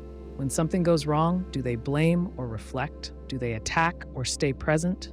A single harsh word said in anger can stick for years, especially if it hits a sensitive place, especially if it's never addressed. People don't forget how you made them feel when they were vulnerable. They don't always name it, but it shapes how close they stay. There's also a trust we carry with ourselves.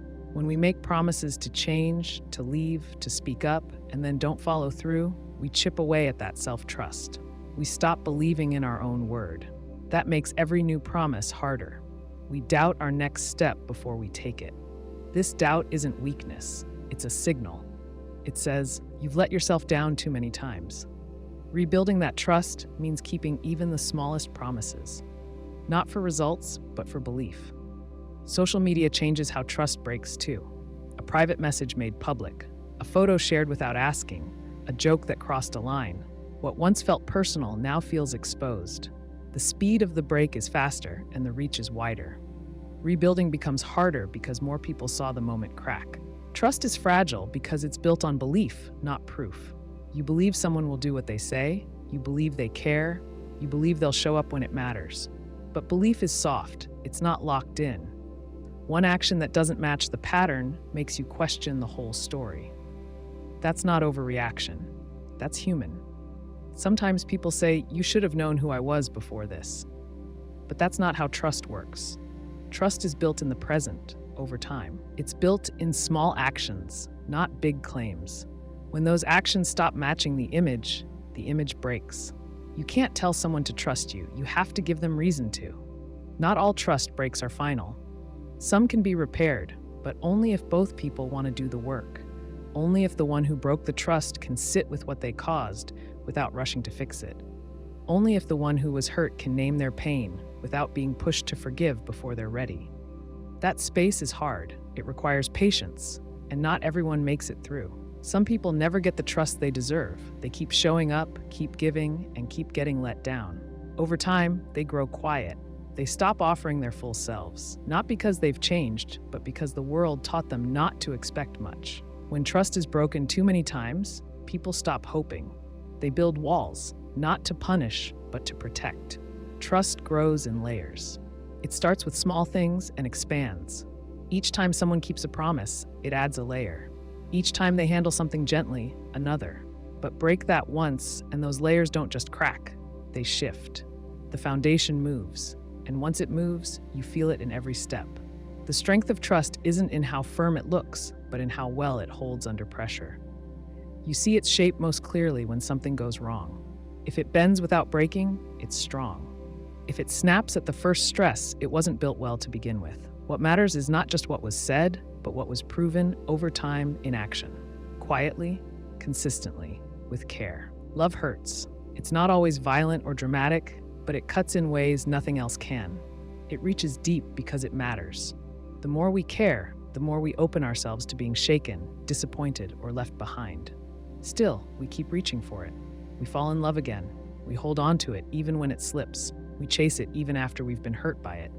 The pain doesn't stop us, it shapes us. A person falls in love slowly at first, then all at once. Everything feels new. They feel seen, understood, valued. They begin to trust. But over time, cracks form. A missed call becomes a pattern.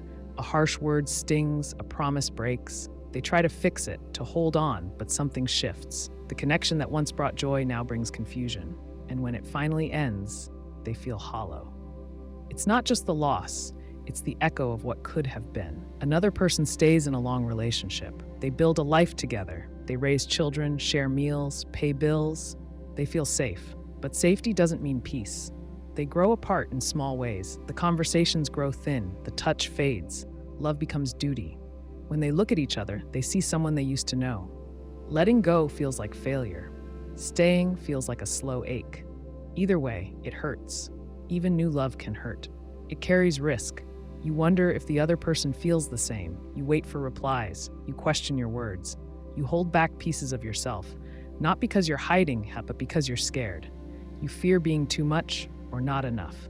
And when they pull away, you feel it in your chest. You try not to care. You tell yourself it was early, but your heart still feels the loss. Love between friends can bring pain too. A friend you trusted becomes distant. They stop reaching out. You wonder if you did something wrong. You scroll through old messages, remembering how close you once were. The silence hurts more than a fight. You wish they had said something. You wish you could ask. But pride, distance, or fear keeps you from speaking. That kind of love doesn't end with a break. It fades, and fading can be worse. Family love carries its own kind of pain. You want your parents to understand you. You want your siblings to be close, but old patterns get in the way. You feel unseen or judged. You try to explain, but they don't hear you. Or they do, but they can't change. You love them, but being around them hurts. You carry guilt for pulling away. You carry sadness for what you never had. The bond is there, but it's tangled. Love asks you to be soft when you'd rather be guarded, to forgive when you'd rather walk away, to stay when it's easier to leave, and sometimes to leave when your whole body wants to stay. It doesn't come with rules. It doesn't promise balance. It gives you joy and fear in the same moment. You can feel full and empty at once, seen and alone, held and adrift. People stay in love even when it hurts. They hold on because of hope, because of shared history, because of the version of themselves they see in the other person's eyes. Letting go feels like letting go of who they were together. That's why it's hard. Not because they don't know the truth, but because the truth costs something. Even love that ends on good terms leaves a mark. You part ways with respect. No one did anything wrong, but it still aches. You shared parts of your life, and now those parts have no place to land. You see something funny and go to share it, but pause. You reach for their name and stop. They're not gone, but they're no longer yours. That in-between place holds quiet pain. Some people fear love because they've been hurt before. They say they're fine alone. They focus on work, on friends, on staying busy. But late at night or in quiet moments, they feel the gap. They miss something they can't name. Not just touch, but closeness. Not just presence, but belonging. They've built a wall, but they still look over it. Others rush into love because they fear the silence. They want someone to fill the space, to make them feel needed. But love built on escape rarely holds. It starts fast, burns hot, and fades. When it ends, they feel emptier than before. Not because the other person took something, but because they gave too much, too soon, without knowing if it was safe. Love brings pain because it asks you to be real. You can't fake your way through it. Not for long. The mask slips. The flaws show. The needs surface. If the other person stays, you feel lucky. If they leave, you feel exposed. Either way, you change. Love doesn't leave you the same. Even the ones that break you teach you something. Some of the deepest pain comes not from love that ended, but from love that never had a chance. You loved someone who didn't know or didn't feel the same. You watched from the edge, cheering them on, knowing they'd never look back. That quiet ache stays with you, not because they were perfect, but because you never got to find out what you could have been. Still, people keep choosing love. They try again, they risk again. Because when it works, even for a while, it gives something else.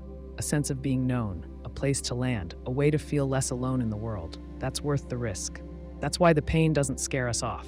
We learn to carry it, to move through it, to heal without closing completely. Love hurts, but so does life without it. The pain is different, but it's still there. One is the pain of presence, the other, the pain of absence. Most people, when given the choice, would rather feel something than nothing. They would rather risk the ache than live untouched. Because in the middle of the pain, there is still beauty. In the loss, there was once joy. And even after heartbreak, the heart still wants what it knows. To connect, to belong, to love, even knowing what it might cost. We hate being judged, yet judge others constantly. It's a contradiction we rarely name out loud. We want others to see our full story, to understand the reasons behind our choices, our silence, our mess. But when we look at others, we often skip the context. We see the action and decide what it means. We make assumptions based on how someone dresses, how they speak, where they work, or how they raise their voice in a store. We don't stop to ask what shaped them. We just label. A person walks into a room late. They avoid eye contact and sit in the back. Some might think they're rude or uninterested, but maybe they're carrying something heavy. Maybe they had a hard morning, or maybe they struggle with anxiety. No one knows the full story, but judgment often jumps ahead of curiosity. Another person shares an opinion that others don't like. It's easy to write them off, call them ignorant, close-minded, but we don't pause to ask where that belief came from. What did they learn growing up? What pain shaped their view? That doesn't mean the view is right, but it means the person behind it is more than the opinion. Judgment flattens people into single traits. Understanding expands them into full human beings. On social media, judgment spreads fast. A post goes viral. A video clip circulates. People respond with strong words, often without knowing the full story. Context doesn't matter. Nuance disappears. The person becomes the post. A single mistake becomes their whole identity.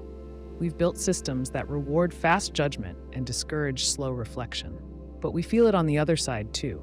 We post something and then worry about how it will be read. We overthink our replies. We hold back from sharing real thoughts because we fear backlash or misunderstanding. We want to be seen as kind, thoughtful, smart. We try to manage how others see us. Constant awareness of judging eyes shapes how we live.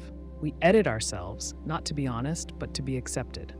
Children learn early that judgment exists. A kid makes a mistake in class and hears laughter. They learn to stay quiet. Another wears something different and gets teased. They learn to conform. These early moments stick. They shape how we speak, how we dress, and who we show up as in a group. Judgment doesn't have to be loud to change someone. It just has to be repeated. We carry that fear into adulthood. We worry about what others think, even if they never say it. We avoid saying no, avoid taking risks, avoid standing out.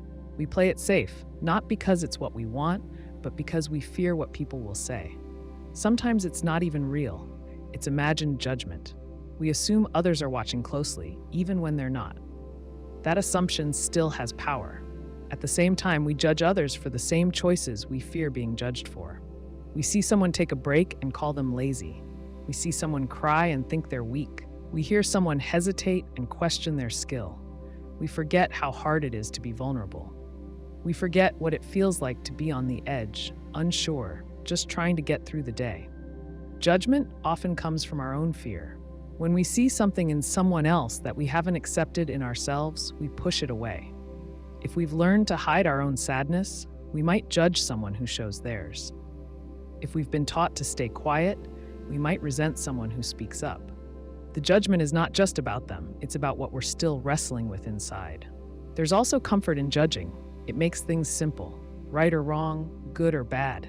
It saves time. But people aren't simple, they're layered. They carry history, pain, joy, contradiction. To judge less means to sit with complexity. It means not knowing the full story and still choosing to hold space for it. In workplaces, judgment shapes who gets heard. Someone with a soft voice may be seen as unsure. Someone with an accent may be seen as less capable. Someone who pauses before speaking may be seen as unprepared. These are not reflections of skill, they're reflections of bias.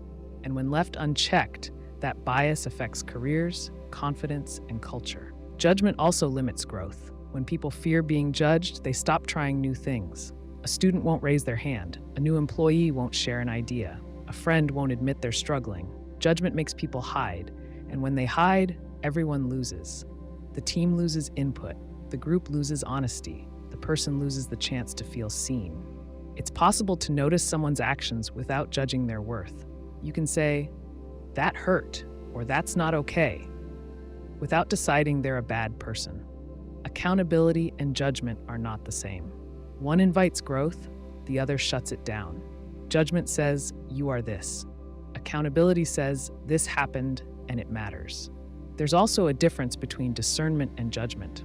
Discernment says, "This situation doesn't feel safe," or "I don't align with this person's values." That's healthy. It protects boundaries. Judgment says, "This person is worthless," or "They'll never change." That's about control. It comes from the need to be right or better. Self-judgment is just as powerful. We speak to ourselves in ways we would never speak to others. We call ourselves failures, disappointments, or frauds. We hold past mistakes against ourselves long after others have moved on. That voice shapes how we show up.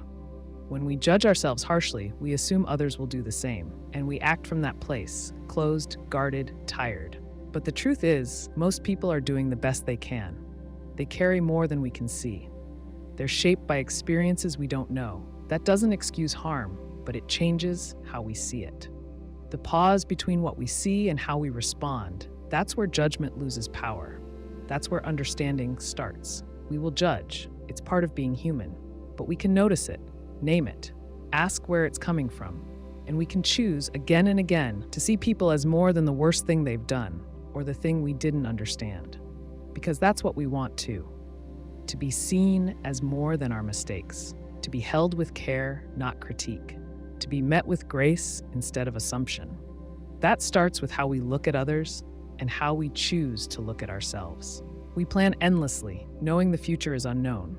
We write goals, fill calendars, map out months or even years ahead. We buy planners and apps to organize time that hasn't happened yet. We book tickets, schedule meetings, and make backup plans for our backup plans. We do this because it brings comfort. It creates the feeling that we're in control. But we also know, deep down, that none of it is guaranteed.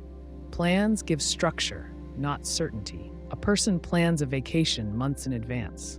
They check every detail, flights, weather, activities. But the week before, they get sick, or a storm hits the city, or a family emergency pulls them away. The trip they imagined, the one they carefully shaped, disappears. The effort isn't wasted, but the outcome is gone. They're left with change they didn't ask for and a reminder that plans bend under pressure. Another person builds a 5-year career plan. They work hard, follow the steps, take the right roles. But a company closes, a boss leaves, or their own interest fades. They realize the path they built no longer fits. They feel lost. Not because they failed, but because the map no longer leads anywhere they want to go. The work gave direction, but not a guarantee. Life moved, and the plan didn't. Parents make plans for their children's future, school, sports, routines. They do this with love. But children grow in unexpected ways. A child may push back, change interests, or need something different than what was planned. The structure helps, but the child still shapes their own story. Parents must shift from control to support, from holding the pen to helping turn the page. Even simple plans shift. You plan to meet a friend, but traffic builds or something runs late. You plan to rest on the weekend, but tasks pile up. You plan to say something at the right moment, but the moment passes. These aren't disasters. They're small examples of how little we control. They happen every day, in ways we accept or ignore. We make plans because we don't like sitting with uncertainty. Not knowing feels like risk, but plans can also become pressure. They make us chase a version of life that may no longer fit. A person who planned to marry by 30 might rush into the wrong relationship. Someone who planned to buy a house might feel like they failed if they change their mind. The plan becomes a rule, not a guide. Schools teach people to plan early. Set goals, define timelines, pick a path. That structure helps people focus, but it also builds the idea that life moves in straight lines. It rarely does. Someone studies one subject, then finds purpose in something else. Someone moves for work and stays for love. These turns often carry more meaning than the original plan. But because they weren't expected, people feel behind. Some people plan to protect themselves. They think if they can see everything coming, they won't get hurt. They try to predict heartbreak, loss, failure. But planning doesn't prevent pain. It only delays the feeling of surprise. A person who keeps imagining every worst-case scenario still feels the hit when it comes. And often, the worry steals more time than the problem ever would. Plans can become excuses. A person says they'll start writing when they have a quiet month, or they'll change jobs when things settle, or they'll reach out when they're less busy. The plan keeps them from acting now. It gives them space, but also removes urgency. They wait for perfect conditions, which rarely arrive. And when they do, they find another reason to wait. The plan becomes a safe place to hide. There's nothing wrong with making plans. They offer a framework. They help with discipline and progress, but they need to flex. A good plan is one you can adjust without breaking it. It's a tool, not a cage. It supports, but doesn't define. It moves with you instead of holding you still. Some people fear not having a plan. They feel adrift without one. That fear makes sense. But learning to live without total certainty can also build trust in yourself, in your ability to respond, in your capacity to adapt. A person who can shift direction without panic has more strength than someone who sticks to a failing route just to feel consistent. In moments of real change, plans often fall away. A loss, a diagnosis, a global event, these moments erase timelines. People respond not with schedules, but with instinct. They slow down, they listen more, they act from care, not structure. The plan returns later, but it never carries the same weight. The break taught them something plans never could. Some of the most meaningful moments come from things we didn't plan. A conversation with a stranger, a job we took out of necessity that led to something more, a chance meeting that changed a relationship. These moments live outside the script. We remember them not because we wrote them, but because they showed us something new. People also make plans to feel useful, to fight the sense that time is slipping away. They want to know they're building something. That effort leads to outcome. But meaning doesn't only come from movement. Sometimes it comes from staying still, from pausing, from listening instead of directing. You can hold plans loosely. You can build them with care and still leave room for life to enter. You can set goals and still say, this may change. That doesn't make you lost. It makes you real. It makes you someone who knows that control is limited, but choice still exists. Plans are not wrong, but they are not final. They are guesses, hopes, outlines. They are made with today's knowledge, not tomorrow's clarity. When tomorrow comes, they may still fit, or they may not. And when they don't, you can shift. You can respond. You can begin again, not because you failed, but because you kept paying attention. Because you understood that the future doesn't follow our plans, it follows its own rhythm. One we meet not by predicting, but by adjusting as we go. Life is short, yet we delay living fully. We know time moves fast. We hear it from others, we see it in ourselves. Still, we waste it. Not always on purpose, but by habit. We wait for the right moment. We stay in routines that feel safe but leave us numb. We fill the day with distractions. We tell ourselves we'll start later, after one more task, after we feel ready. But later often becomes never, and readiness rarely arrives. A person wakes up, checks their phone, scrolls through updates, and loses an hour before they even move. They rush to work, spend the day managing tasks, attend meetings, answer messages. At night, they turn to screens again, too tired to think, but too restless to sleep. Days pass like this. The week ends. They wonder where the time went. They felt busy, but not alive. Another person has a dream, a trip, a new skill, a creative project. They talk about it often. They think about it in quiet moments, but they never begin. They wait for more money, more time, more support. They keep telling themselves it's not the right season. Years go by. The dream fades, not because it lost value, but because it was never given a place to live. People stay in jobs that drain them, not because they love the work, but because it feels secure. They dread Monday and live for Friday. They measure life in weekends and short breaks. They convince themselves that sacrifice is normal. But when asked what they truly care about, they speak of things they don't make time for. Family, rest, meaning. They know what matters. They just don't know when to choose it. Sometimes people waste time by trying to save it. They multitask, plan every minute, and pack their calendars. But in doing more, they feel less. They move fast but miss the experience. They check boxes but forget the point. A dinner becomes a meeting. A walk becomes a call. A weekend becomes an errand list. The moments blur. The feeling of being present gets replaced by the feeling of being productive. Fear also causes delay. A person doesn't try because they might fail. They don't speak up because they might be judged. They stay silent in a relationship because they don't want to start a fight. The cost is comfort, but the real loss is time. Time spent in roles that no longer fit. Time lost to pretending. Time wasted on what-ifs instead of action. People often say they'll enjoy life when things slow down.